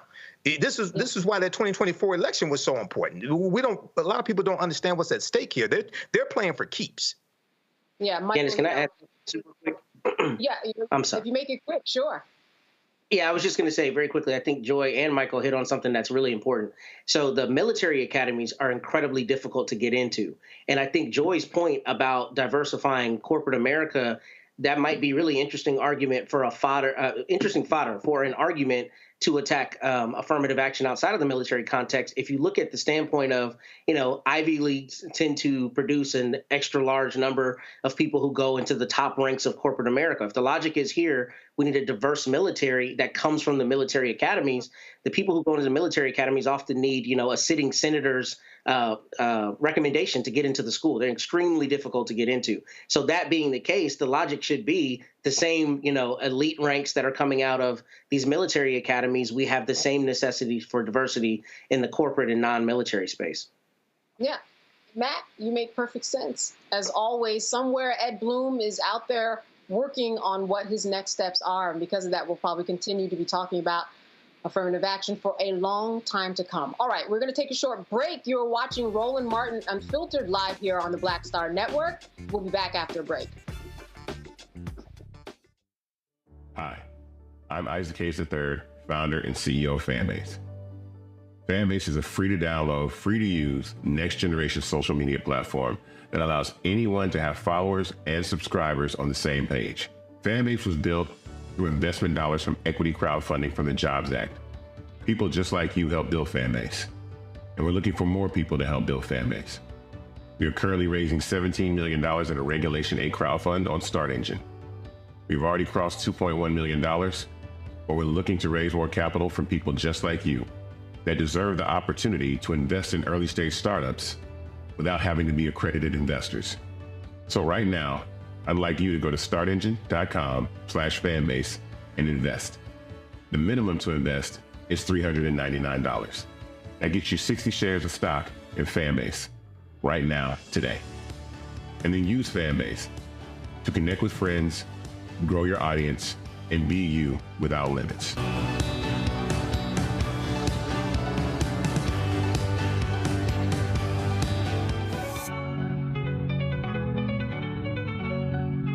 Now streaming on the Black Star Network. I had been trying to get a record deal for a long time. You know, when I finally got signed to the Motown record label in 2003, I was 34, 35 years old. And up until that time, I had been trying to get record deals the traditional way. You know, you record your demo, you record your music, and you send it, you know, to the record labels, or maybe somebody, a friend of a friend, knows somebody that works for, you know, the record label. And really, chemistry that was my last-ditch effort at being in the music business. How long have you been trying? I've been trying since I was a teenager. Wow. You know? And you know.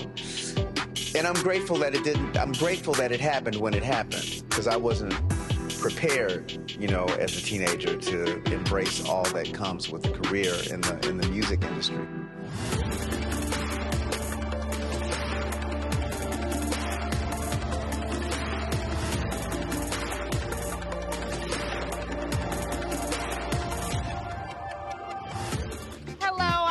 Mitchell, a news anchor at Fox 5 DC. Hey, what's up? It's Tammy Roman, and you are watching Roland Martin Unfiltered.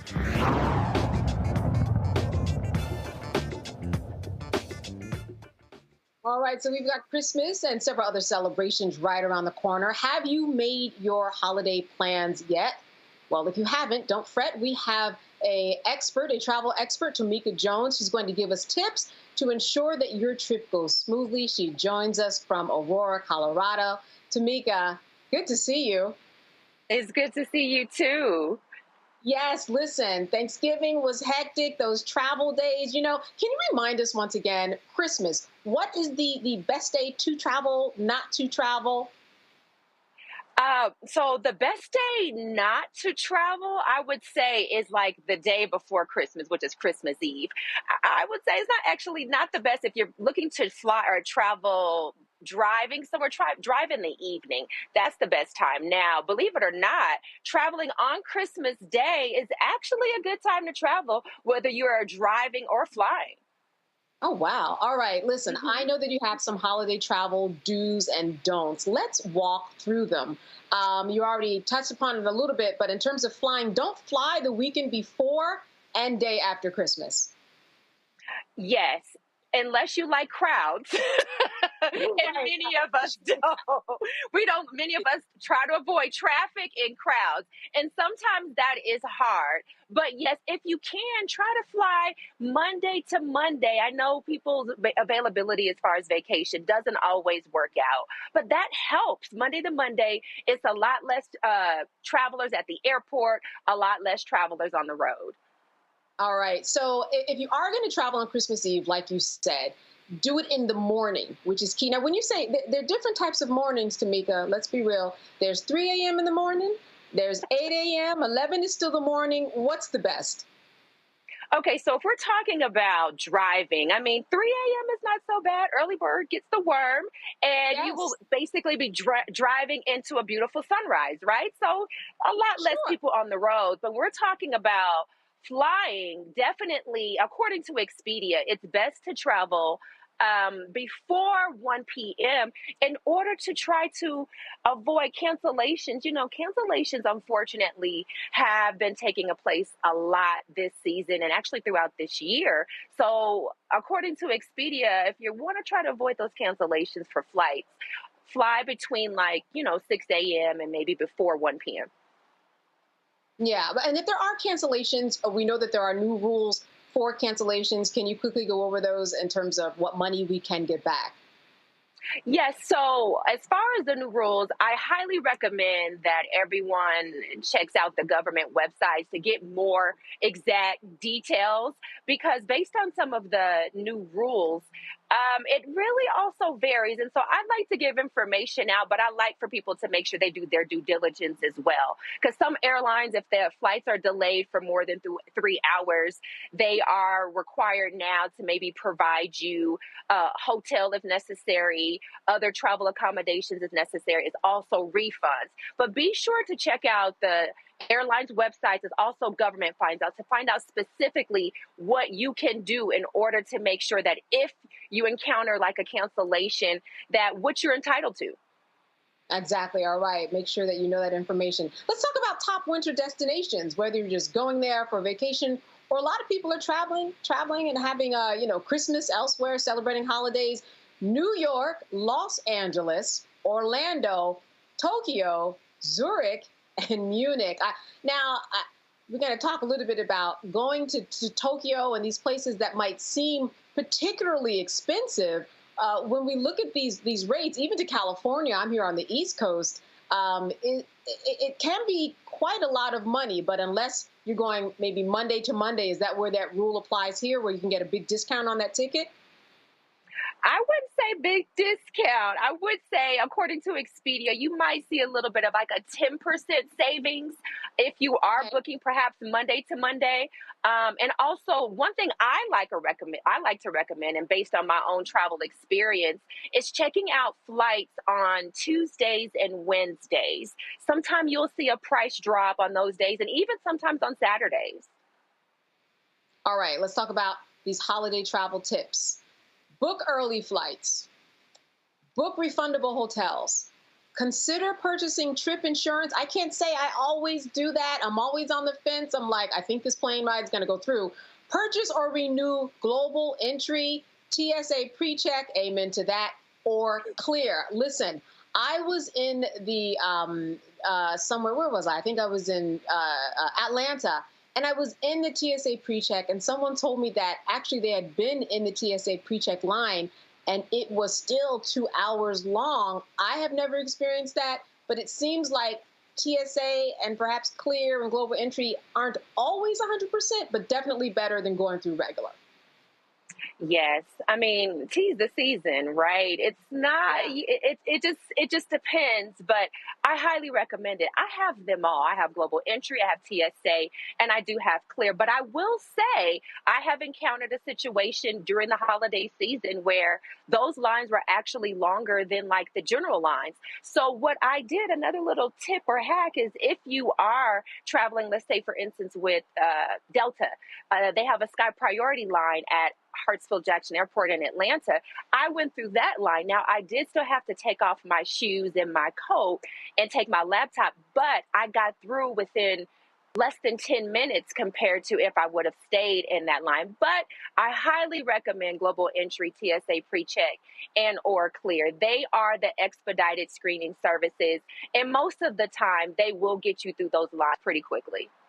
Yeah. And for people who don't know about these options, when I say TSA pre-check or Clear or Global Entry, we're talking about applying for the right to get through TSA a little quicker. There are fees that you have to pay. They can look it up online, folks who are watching, if they haven't done so already. I want to know from you, Tamika, some of your past Christmas or holiday experiences that you really enjoyed, where you hopped on the plane or did it really right and made the most out of your holiday season.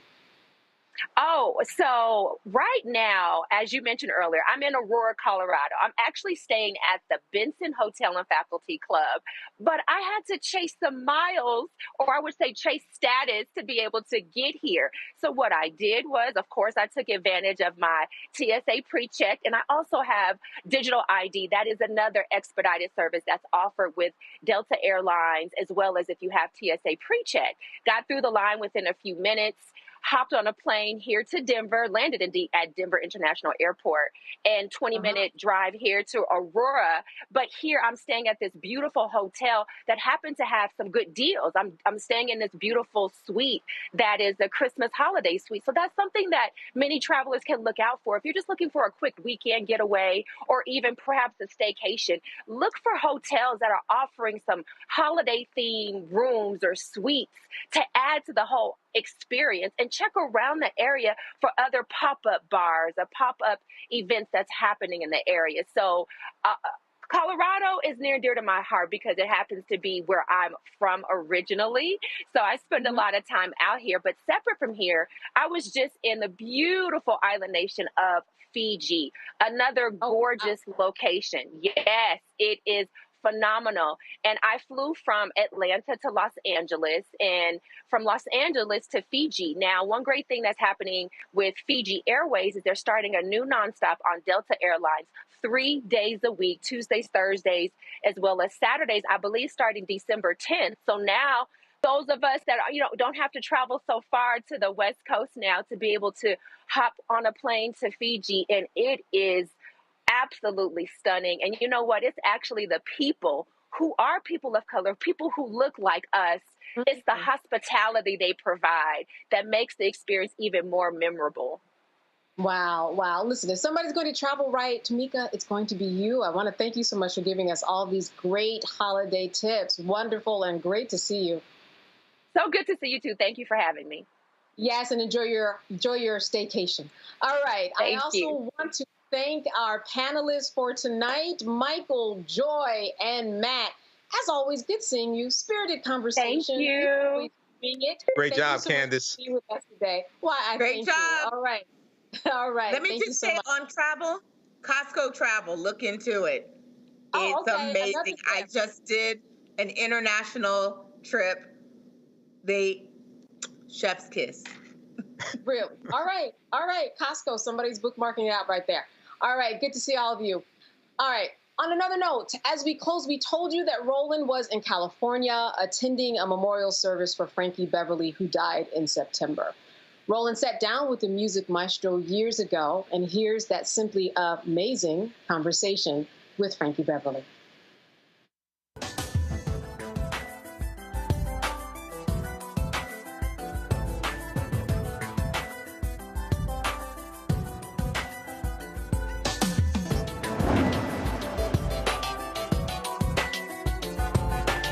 Another special edition of News One Now, a conversation with the front man of one of the most prolific bands in modern music history, Frankie Beverly. We'll chat about his musical roots, the evolution of Maze, the unique relationship Maze has with a loyal African-American fan base, and the foundation for their illustrious music career. For 40 years, Frankie Beverly has been the voice behind the band's amazing, unfiltered soul and funk. And with mega hits like Happy Feelings, Golden Time of Day, and Before I Let Go, their infectious rhythms have stood the test of time more than most musicians will see in a lifetime. Maze has never won a Grammy Award, American Music Award, a Soul Train Award, or experienced mainstream success, but the band has endeared themselves to a devoted African-American fan base. And no barbecue, no family reunion or wedding is complete without their music at the family get-together. Armed with his arsenal of music anthems and broad spectrum of musical influences, Frankie Beverly is the creative spark of this phenomenon. He's simply, along with Maze, amazing.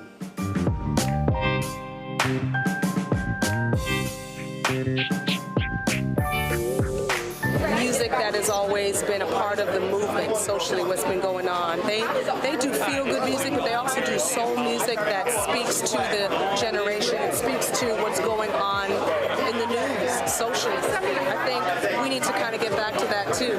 I think the audience needs to understand that us as artists not only do what we do because we love what we do, but we use this as a platform to get a message told as well. And I think Frankie Beverly and Maze do that. Frankie Beverly and Maze are road warriors. They're always out there gigging. I mean, you can't pick up a newspaper or anything out without seeing Frankie Beverly and Maze, Frankie Beverly and Maze everywhere in the world ever since they've been going.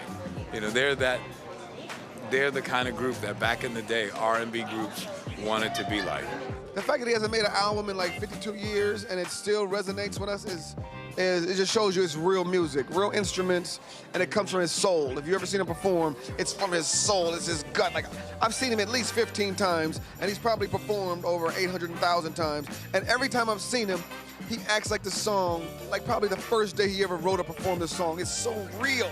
I mean, I remember growing up and, you know, my parents playing it in the house and also just going to so many jazz, like Sinbad's jazz festivals. I used to go to that and Sinbad would have them there. And it just brings back great memories of good R&B, you know what I mean? Favorite Frankie Beverly and Maze song of all time is Golden Time of the Day. And it's because I'm a sunrise person, but I also love the sunset. So that song just puts me into a whole nother space and like really kind of gets me into a vacation or a chill out mode no matter where I'm at. Frankie Beverly, what's happening? Hey man, you know, hanging in there. Y'all good? Hanging in there. Y'all been at this thing a long time. Yeah. And what's interesting is, and I'll never forget, you were performing in Dallas, and Gap Band came up before you guys came on, and you came out there and you said, hey, we're working on this new album. And the whole audience cracked up laughing. They just cracked up laughing like, man, whatever. You know what? Sing what we know. Yeah, you know, that is true. And it's a deeper relationship between Maze and their people. I can't put my finger on it, but I recognize it and I see it. So that's why they don't care. Yes, they want something new, but it's not the old record business kind of thing. Hey, you better put something out soon, otherwise people will forget you and blah. But that never happened with us. So, and it's turned into what you see now. It amazes me to this day, man. The reason why I like Joy and Pain is because that's what their music is. Their music is about happiness. Their music is about sadness. It's about reflection. It makes you feel good. It evokes emotions. And, you know, it's not bad backyard barbecue music. Yeah, we love Frankie Beverly and Maze. One of the reasons we love art as a collective, as humanity, is because we recognize the highs and lows, and we see ourselves in it, and Frankie Beverly and Maze is not just musical and lyrical. Before I let go, I feel like, I mean, that's just like family reunion. That just brings back all the nostalgic moments in my head, you know? It's just like, that's the song that everyone knows. That's the cape. So before I let go, I think, so yeah. You can't pick one. Everything about them is fabulous. What would you say it is that what makes your music so unique that touches people in a different way? Love. It's gotta be love. It's bigger stuff going on than this is not just us or me or something. There's some other things going on in the background. We have a helper that does this for us. I believe that. I'm a believer. I believe in Jesus. And it's about that, to me. It's about love. That's the difference between Maze and Maze's people. I look out on this, man, and I see people getting along. It just inspires and multi-generational. Just everything. You got grandmama and grandfather and their children and their kids' kids. It's just amazing, you know, and it's just enthuses me. I'm from I'm the ex-flower child. So this is like unbelievable to me. I don't know if there's another act Oh, no, this kind of thing is happening. Oh, no. I'm being, look, I've told people, I've said this. In fact, I remember when I was on CNN, I said it too. I said, white folks got the Grateful Dead, they got Fish, and there's Maze. I said, it's just, they come into town, you ain't even thought about a new song, I'm going. And you know you're gonna party, and you can bring your kids with you. You know you're not worried about folks being butt naked. Right. You're not worried about cursing. Right. You're not worried about any of that. Right. You know it's going to be about an absolute good time. We're gonna get down. We're gonna have a good time. Well, there came like sunshine and the rain. Would you do it by yourself?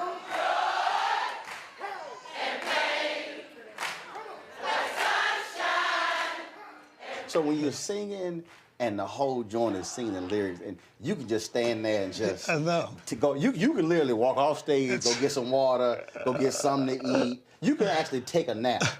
Because all the band got to do is just switch the song. They gonna start singing whatever the band. You're right. I mean, you're actually right. I mean, there's times when I'm hoarse and stuff, and that just saves me. The people just, y'all sing. Okay, we got it. Sing it with all your might. Joy, well, there came like sunshine and rain. Sing it with me right now.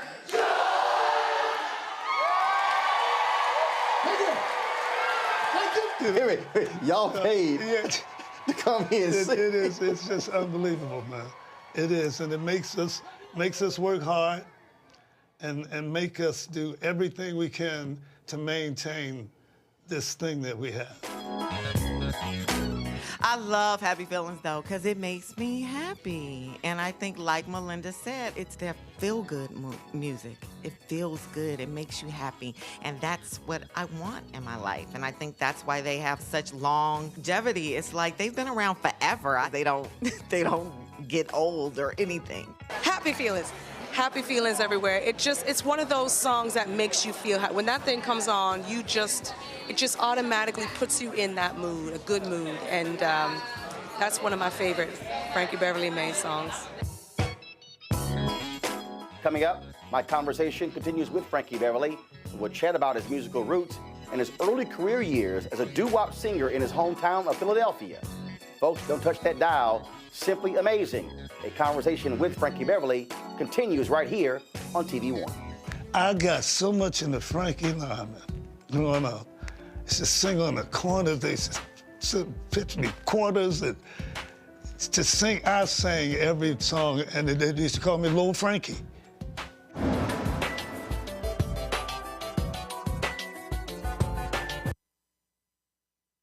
Hi, I'm Isaac Hayes III, founder and CEO of Fanbase.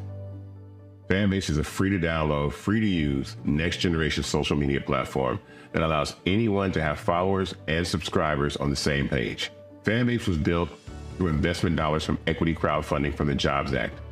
People just like you help build Fanbase, and we're looking for more people to help build Fanbase. We are currently raising $17 million in a Regulation A crowdfund on StartEngine. We've already crossed $2.1 million, but we're looking to raise more capital from people just like you that deserve the opportunity to invest in early-stage startups without having to be accredited investors. So right now, I'd like you to go to startengine.com/fanbase and invest. The minimum to invest is $399. That gets you 60 shares of stock in Fanbase right now, today. And then use Fanbase to connect with friends, grow your audience, and be you without limits.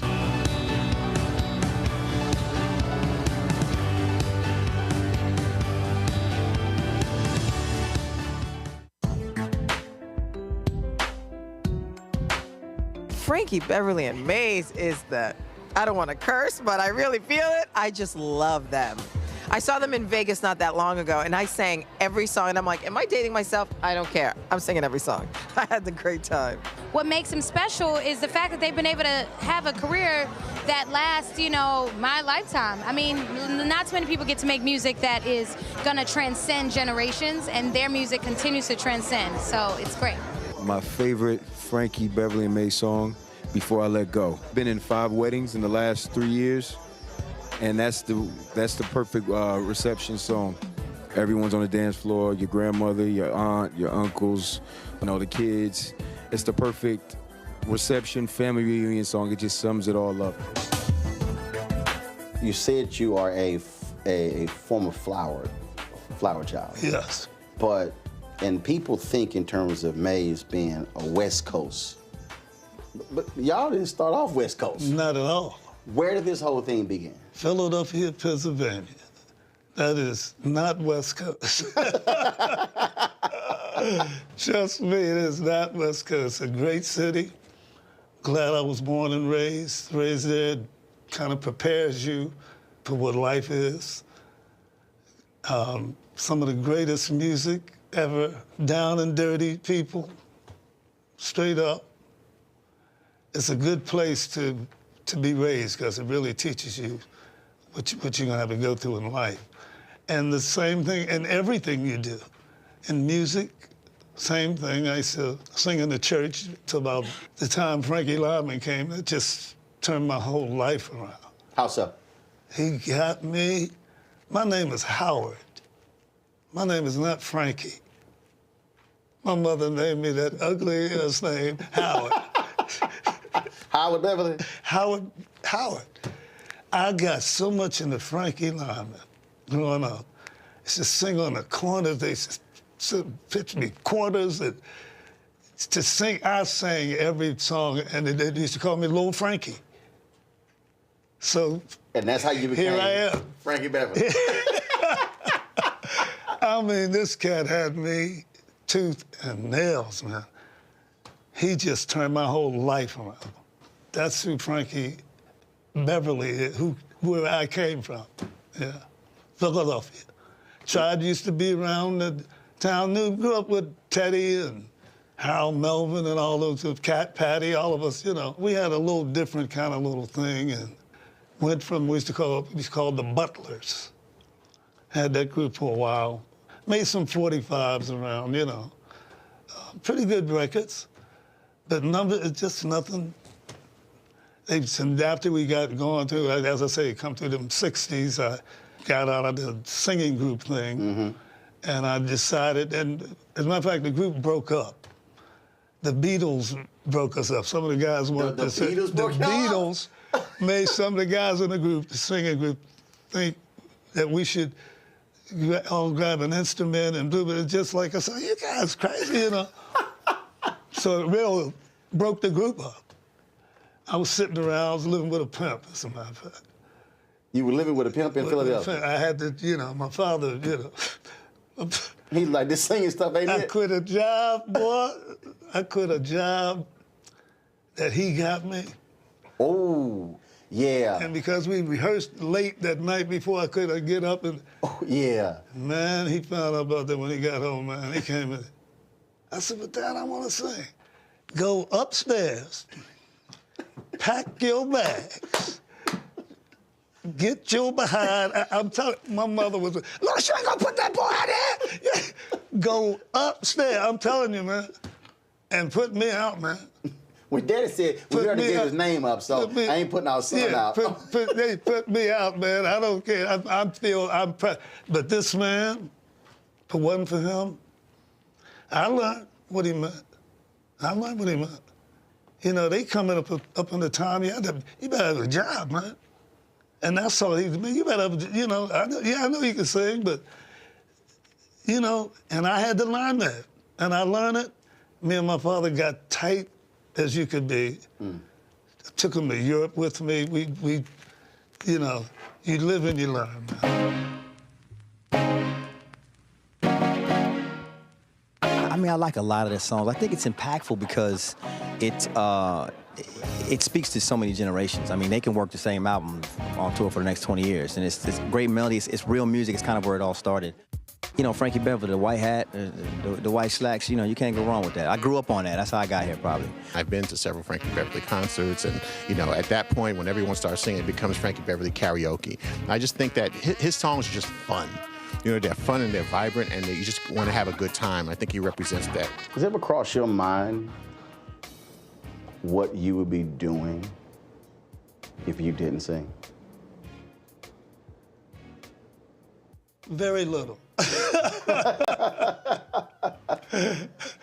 It crosses my line. Very my mind. The reason I ask that question because there are a lot of people who had a dream of singing, but they gave up. They quit. They gave in. They didn't persevere. And they may be watching this. They may have passed on, and they are 68, 70, and they have regrets. I can't imagine that because that's what made me stay. That's what made me stay, man. And I'll say to anybody, don't you dare, man.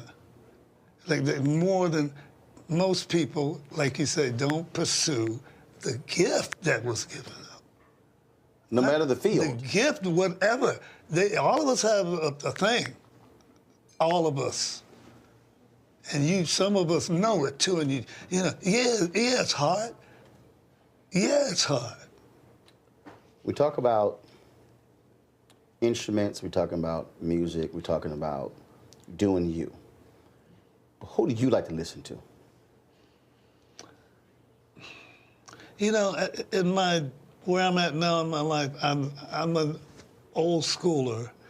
I like jazz more than ever in my life. I play a lot. I love Miles Davis. I love his temperament, his whole thing. But I will also go on like international stations and hear what other people do too. I'm not a hit breaker type thing. I'm not so much into that.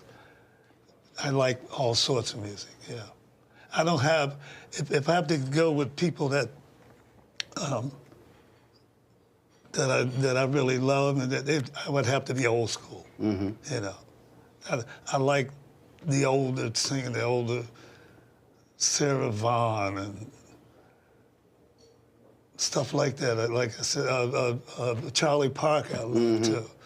You know, I just kind of really like that, and the great songs, you know, it's just more or less that than what today's thing is. Laid back kind of girl, you know what I mean? Because I'm a laid back kind of guy, so I like a laid back kind of girl. And you can go Joy and Pain, you can just go on and on, you know what I mean? Golden Time of the Day. You know, every song just touches on everything, every emotion that's inside of you. And, you know, I always love seeing them in concert, and until the day they stop singing music, I'm going to continue to listen to them and continue to go to their concerts. I'm not going to pick one. That's like picking your favorite child. You can't do that. Who's your favorite child? Come on. You can't pick one. You can't pick one. It's an impossible question. You can't. No way. My favorite song, I don't know. It's a lot of them. That's kind of hard. After the morning after. Know that one? Oh, after the night before. You trying to get me to sing, huh? I like that one.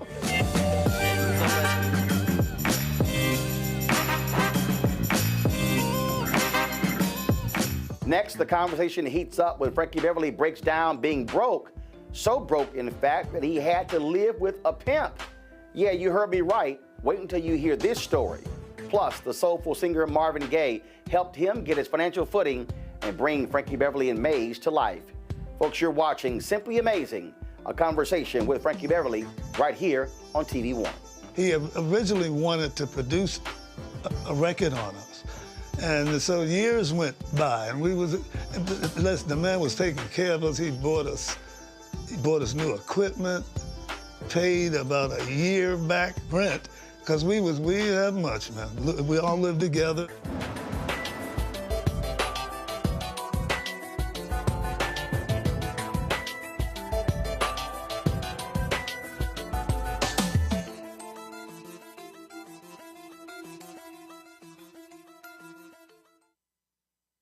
What's up, y'all? Look, Fanbase is more than a platform. It's a movement to empower creators, offering a unique opportunity for everyday people to invest in Black-owned tech, infrastructure, and help shape the future of social media. Investing in technology is essential for creating long-term wealth and influence in the digital age. The Black community must not only consume tech, we must own it. Discover how equity crowdfunding can serve as a powerful tool for funding Black businesses, allowing entrepreneurs to raise capital directly through their community through the Jobs Act.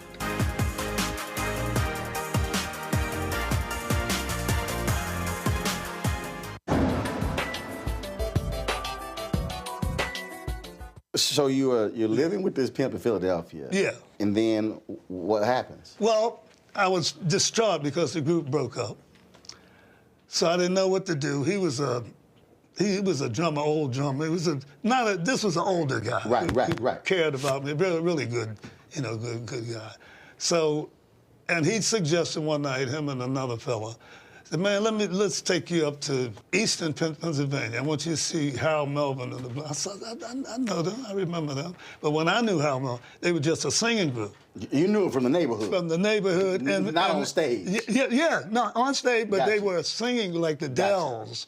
And saying things like that. And he had 4 singers up front and a 4-piece band.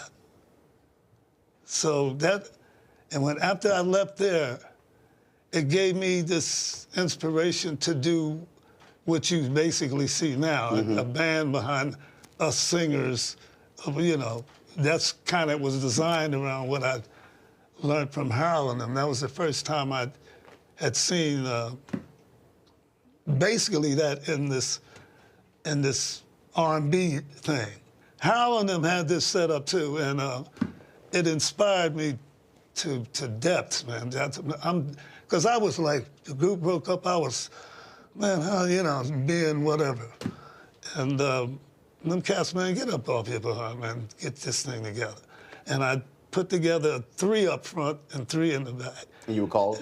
I'd still called it the Butlers, though. Okay. Because it was my name. Right. So we went on, worked clubs. That's that act that went up down the East Coast and it made me stay true to that. Yes, as it went along, it got better. We decided to do this, we decided to do that. And now suddenly we changed the name to Raw Soul. So Raw Soul. Raw Soul. And then you have an encounter with the sister of... Yes, Marvin Gaye. We were playing it in San Francisco, went from Philadelphia to San Francisco, chasing a little dream, went out there, starved almost to death, But we still working in clubs. She came in and saw us, really loved us, told us Marvin was interested in a band backing him up that could open up a few songs in the front of him. So I told him, well, I'm not interested in backing him up, but I'd sure like to get this opened in the thing in front of him. Right. So, and out of left field, one day we're playing, and he's sitting in the audience in the club too. Really little club. And just loved us, man, just a sweet man. The Raw Soul thing, he said, man, that's the ugliest ass name I've ever heard in my life, man. Change that ugly name. You're not gonna make it with that. So Marvin Gaye says, y'all gotta get rid of this name. Right. Now, well, y'all saying, look, we know you Marvin Gaye, but man, we like our name. Or did y'all say? Yeah, a little bit, but we were willing to change it. Some clique said, this is Marvin Gaye. Yeah, we were willing to change the name, so. So how did you come to Maze? Tossing names around, it must have taken months. Is it Frankie Beverly and Maze, or is it Maze featuring Frankie Beverly? What is it? It was originally Maze featuring Frankie Beverly.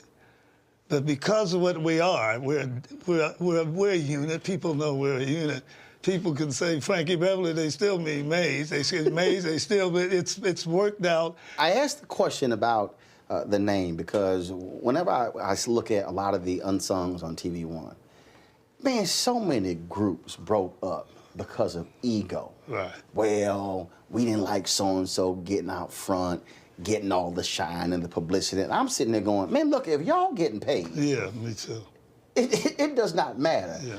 How did y'all make sure you didn't have that drama, or did you? Where it was kind of like, well, you know, Frankie Beverly and Maze, we the band, and he out there. Versus, look, man, we all getting this check. Yeah, I didn't have that. I mean, it was basically something I put together anyway.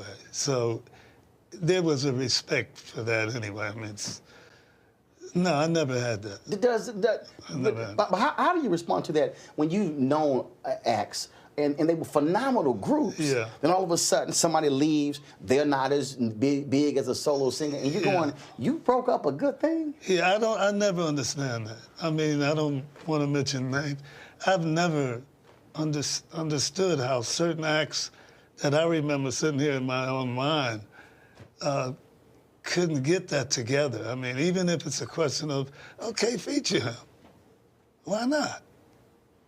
So? I mean, it's you know, you're not going to get no less than what you're supposed to get.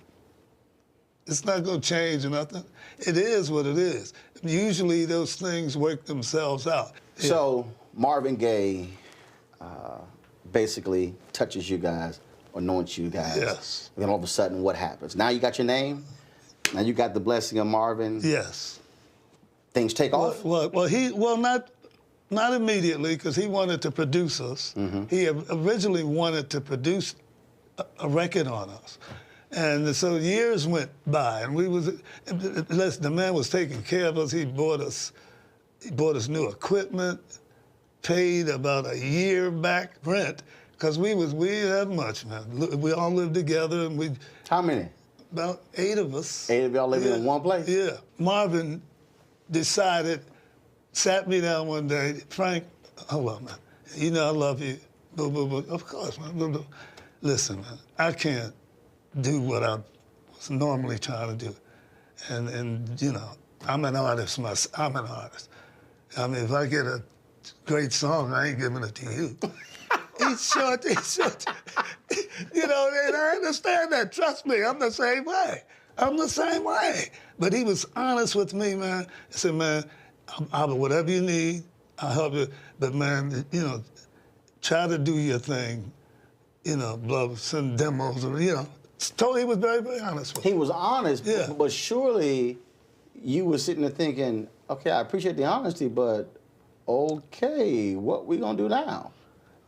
No, because we had kind of made a name for ourselves in the clubs. Again, you know, we had, you know, this thing that we've done all our lives still helped us maintain ourselves.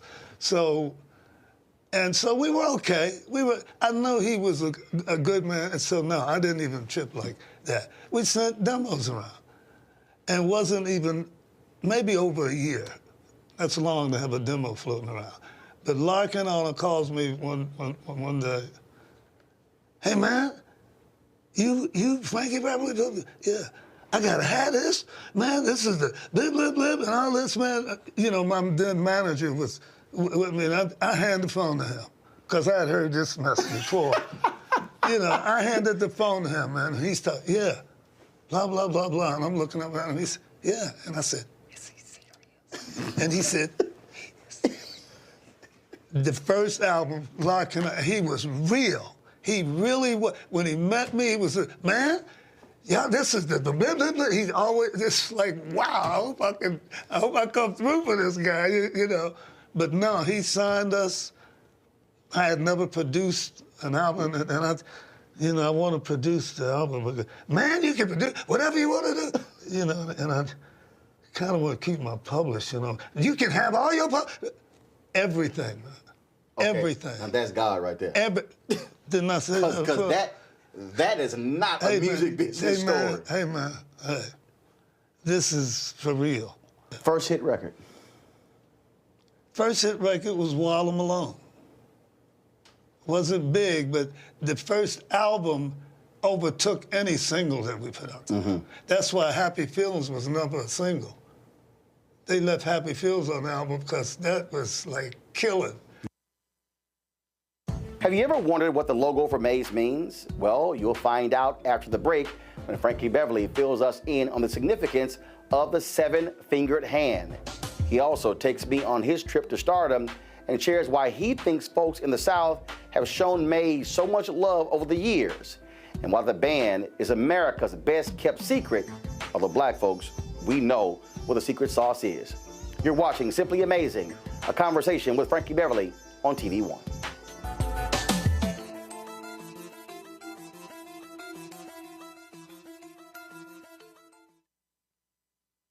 Hi, I'm Isaac Hayes III, founder and CEO of Fanbase. Fanbase is a free-to-download, free-to-use, next-generation social media platform that allows anyone to have followers and subscribers on the same page. Fanbase was built through investment dollars from equity crowdfunding from the Jobs Act. People just like you help build Fanbase, and we're looking for more people to help build Fanbase. We are currently raising $17 million in a Regulation A crowdfund on StartEngine. We've already crossed $2.1 million, but we're looking to raise more capital from people just like you that deserve the opportunity to invest in early-stage startups without having to be accredited investors. So right now, I'd like you to go to startengine.com/fanbase and invest. The minimum to invest is $399. That gets you 60 shares of stock in Fanbase right now, today. And then use Fanbase to connect with friends, grow your audience, and be you without limits.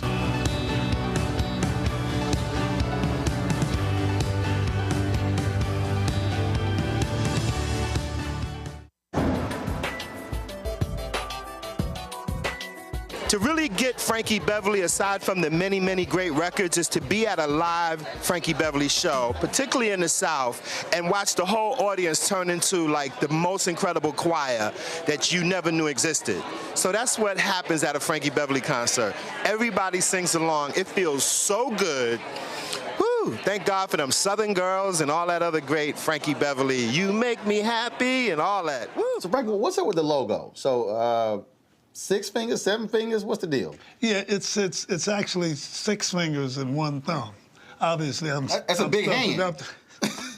Because there were 7 of us in the band. Right. And that's where that came from. Yeah. And you're the thumb. I'm the thumb. So that's why it's 6 fingers and 1 thumb. So when folks get out of hand, you push their thumb down on them, I got and you keep them straight. I'm a strong. You're the taskmaster. But yeah, and again, you know, like I said, that hand, if you go, that's a maze too. You can go all the way to. We had contests for people winning that, as a matter of fact. Yeah. So it all works out again. It all makes sense, and it all does its thing. Well, it's worked thus far. Yeah, man, it has. All right. I guess you might as well stay with it. Yeah, I think so. think so, man. All right, cool. Yeah. When did you really say, okay, I think we made it? It was quite easy, actually.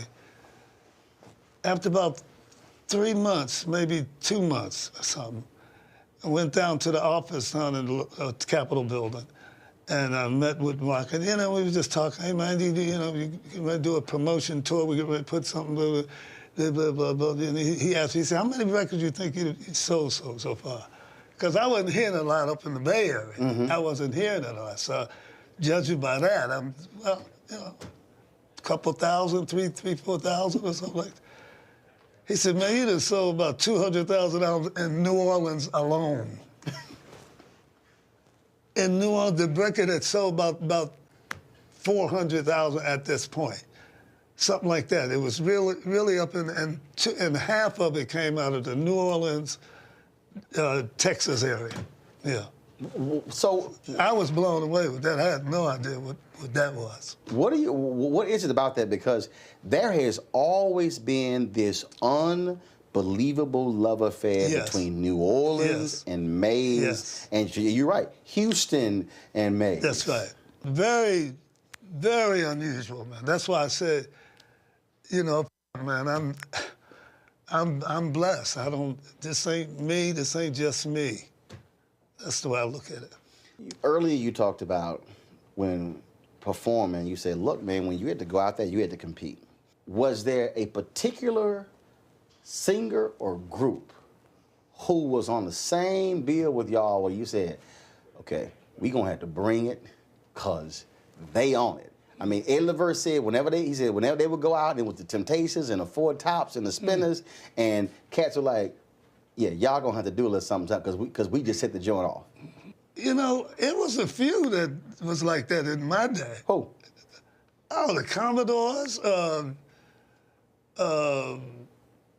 War, oh my goodness, you know, the Fire, back in those hippie days, Slide, you better bring it, you better not be messing around.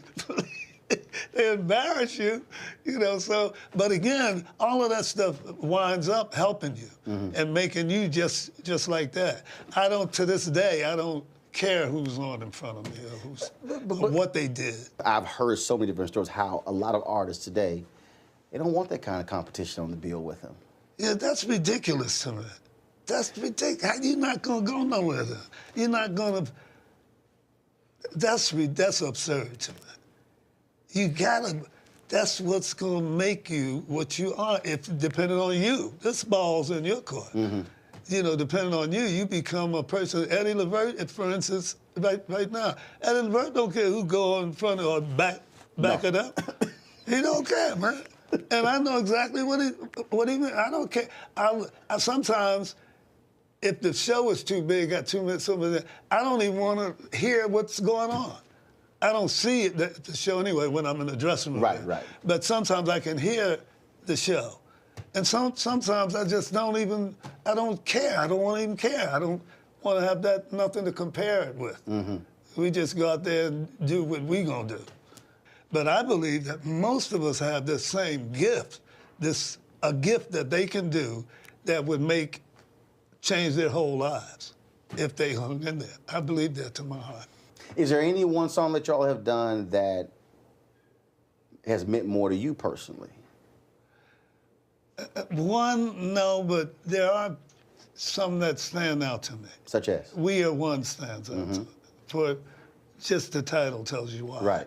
I believe that to my heart. We're all the same. Stop the whatever. Coming up, Frankie Beverly tells me what sultry songstress he would love to share the stage with, and also chats about his unique connection to soul diva Anita Baker. Plus, he'll tell you why she's really upset with him. More of Simply Amazing, a conversation with Frankie Beverly right here on TV One.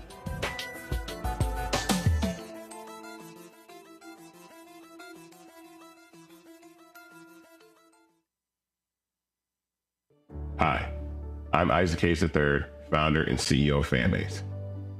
Fanbase is a free-to-download, free-to-use, next-generation social media platform that allows anyone to have followers and subscribers on the same page.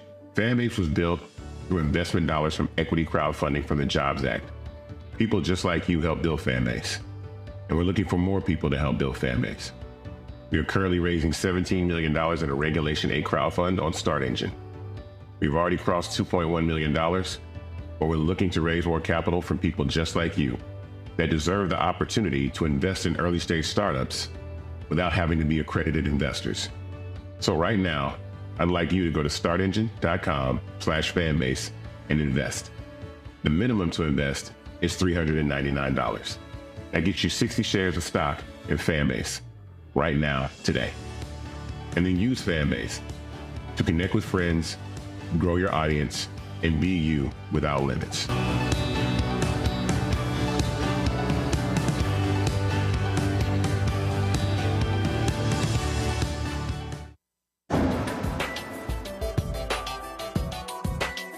Is there anybody you've always wanted to do something with musically, you haven't had a chance to do so?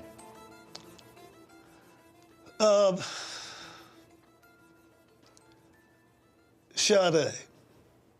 Ooh. And I tell you why I said that, because I've always liked her music and stuff too, but I never met her. Never met her, and I heard her one day doing an interview and talking about, they asked, well, who's your favorite? Oh, Frankie Beverly, blah, blah, blah, blah. I would love to tour, blah, blah. Oh, like, and we tried to put that together, but it was so hard. You know, she's, you know, She's a free spirit. I manage my thing. We don't have managers and stuff. So if I can decide, hey man, yeah, I'll take that break to get a chance to do boom, boom, boom, boom, boom. I can do that. She can't probably do that. They're gonna inflate stuff where it's impossible to put it together. Right. And she can't say nothing about it. But I believe that would have been a great tour, man. Oh, we might have to hook that up. I think that's just, wow. And I've never met her, but I heard her speak beautifully about us, and that made me at least try to put this together. And it got off to a pretty good start, but then then I could see what was going on. Tell me about a song you've done that has a connection to Anita Baker. The Morning After. I wrote that song for her. Mm-hmm. We had talked and she was talking about, why don't you write me that? And because that's like a woman's, she's the one that's concerned. When you do stuff like that happens, I thought from a woman's point of view, I thought that's what would be great for her. And when I got it together, I thought of what Marvin told me. See, he's like, I ain't giving her this song. I thought Marvin said the same. He said, man, if I got a great song, man, I ain't giving it to you. And I did the same thing, man. And it really bothered our relationship for a while. She didn't appreciate that at all. But I swear, man, that's what happened. Wow, man. Have y'all made up since? Yeah. Not like it used to be, though, but we have. But that's I did the same thing Marvin said. I sure did. Yeah. And she would have killed it too, But you killed it. Yeah, it was still nicely done, Are there any songs you've done for other artists that the public may not realize you did it? You wrote it? No, that's another thing. You just kept all of them. Just like Marv.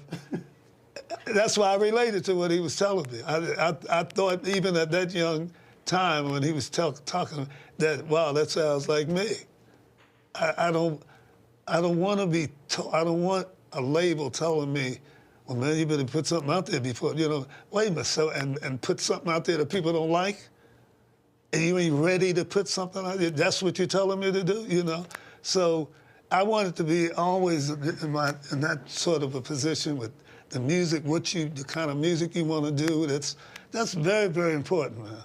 People want to mess around in that have no business in that. And artists, you do what you do. Do what you do. Nobody else does that but you. Develop your thing, It's over. It's over then. Because all you have to do is be you. I used to talk about, to a lot of people, and they were always stunned by this, how phenomenal Maze was, yet never got recognized. I was on the internet one day and I went, wait a minute, they never won a Grammy? Soul Train Award? American Music Award? I went a Blockbuster Award? I went through, and it was stunning to me, again, this reaction, this love from the audience. And then y'all get honored by the Trumpet Awards. Was that one of the first? That was the first. That was the first major award. That was the first. Because I think it was three of you. Yeah, me, Bug, and Rome. Yeah. And the original guys. Yeah. Y'all were very emotional that day. Yeah, it was. I think the audience made me more, emotional, because obviously at this point, that's not a big deal to us anymore. Yeah, it was like, it's a nice gesture and all that stuff, but when you wait this long, you've gotten over that. So I was more, it's nice of these people to do this. Our fans love it probably more than what we do. And then you guys got honored by BET Honors, finally. That's right. And again, what I found to be amazing was this whole new generation of folks who were partying like. Wow, man. So y'all had stuff coming out. They weren't even here. They weren't even. A lot of them were not even thoughts. But again, it was this multi-generational love and appreciation. Yeah, this, and it never ceases. It's like night after night. Because during the show, I was saying, how many of y'all seeing us for the very first time? Some places it's a quarter of the place, or that's a lot. And I'm like, wow, that's young people, man. I mean, I see them all up front now. I'm like, how do they know happy feelings? Well, because one, I don't care who you are right now. Trust me, Frankie, this is no lie. I've said this to many a DJ where I've been at a party where it was boring, it was whack. I said, look at here. I need y'all to put on Before I Let Go. And I said, I'm telling you, this party about to get started. And once they hear that intro, boom, the party goes crazy. Yeah, man. That's what I'm talking about. Man, what can you do with that? There's no way I can complain about any way this thing is going. We have done astronomical. Next, Frankie Beverly opens up about battling vocal stress and how wearing all white linen outfits and his signature baseball caps on stage became his signature look. You're watching Simply Amazing, a conversation with Frankie Beverly right here on TV One.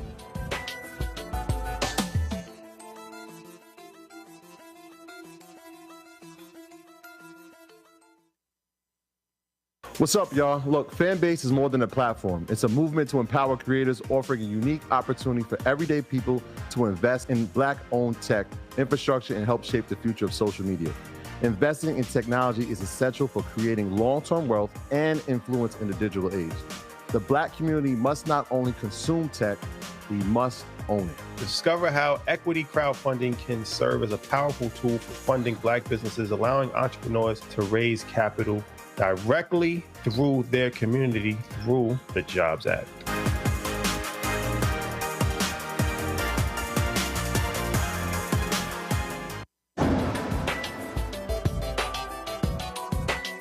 You've had to battle health. Your voice, that's your instrument. That's right. I interviewed Harry Belafonte when we talked about this when he had surgery and how that caused him to lose his voice in his singing career. Lionel Richie talked about that as well.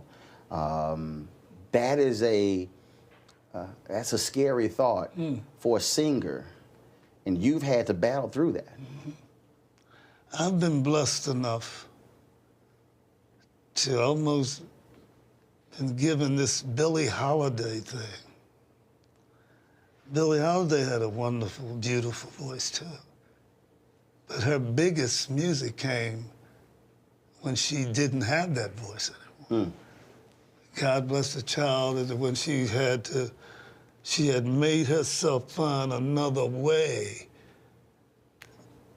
to get around this problem. As much as I've been singing the last 50 years, I was 15 years old when I saw it. 50 years of this, you're gonna have some voice trouble. You're gonna have some. And the only people that don't get voice trouble are the people that don't work. The acts that don't work a lot, yes, you say, damn, they can still, wow, listen to that. They don't work. The acts that work, tour, all the time, you're gonna get voice problems. It comes with the territory. What I've been blessed with, man, is sometimes he works it out for me. And I've learned how to do this thing and still get you. I don't know how. All I know is this is very, very real. Some nights I think, wow. Because it comes and it goes. It's one of them things. It's not, thank God it's not cancer. It's not, it's just road rage. Weariness. Yeah, it's just wear and tear. You know, that's what it is. It's a tread, it's on a tire. It is, man. So, and sometimes it's better than what I think it's going to be. So I've learned Man, just get on out there, man. I don't know how many times I've seen you off stage, and you got all black on. And then you got all white on stage. Wait, are you planning this thing? You know, that was a people thing anyway. If you look back if you remember that far back, you know, but I had a bunch of stuff that I used to wear. It wasn't an all-white thing.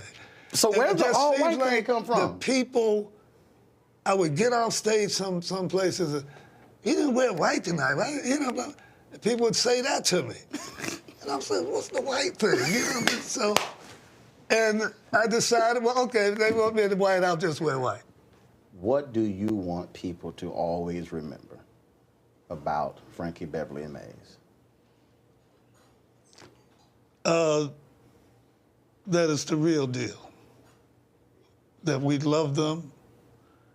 Our music speaks for itself. It's about, I care about people. I care about my brothers and sisters. People mean a lot to me. It's just always been a people person. I've gotten breaks in my life. And the one thing is just, you know, is this thing called love. And I ain't trying to be this corny kind of, I'm talking about love, real love. Love is the key. Somebody say love is the key. And that's, remember whatever happened, remember Mays and remember me for love. Well, Howard? Yeah. Frankie, man, it was a pleasure. It was a pleasure. All right, man. I always appreciate good chatting it, man. with you. Appreciate it, man. You're All right, always too. there, too, man. I appreciate it. Yeah, you're always there, man. So how do you put 40 years into 1 hour? Well, we certainly hope you enjoyed our effort to explain what is it about Frankie Beverly and Mays that black folks love so much. Their sound is certainly unique. They are different. I mean, imagine any other group not putting out a new album in more than 25 years. And no matter where they go, folks still show up and pack the joint out, wanting to get tickets to sing and dance to all of their music. We got one more treat, though, and that is, it was at the 2017 Tom Joyner Fantastic Voyage Cruise when the DJ played Before I Let Go, and he came out to the dance floor to sing to the song while he and I danced together to one of his signature hits. Have a great night, and be sure to tune in to TV One's News One Now every day, 7 a.m. right here. Have a great one.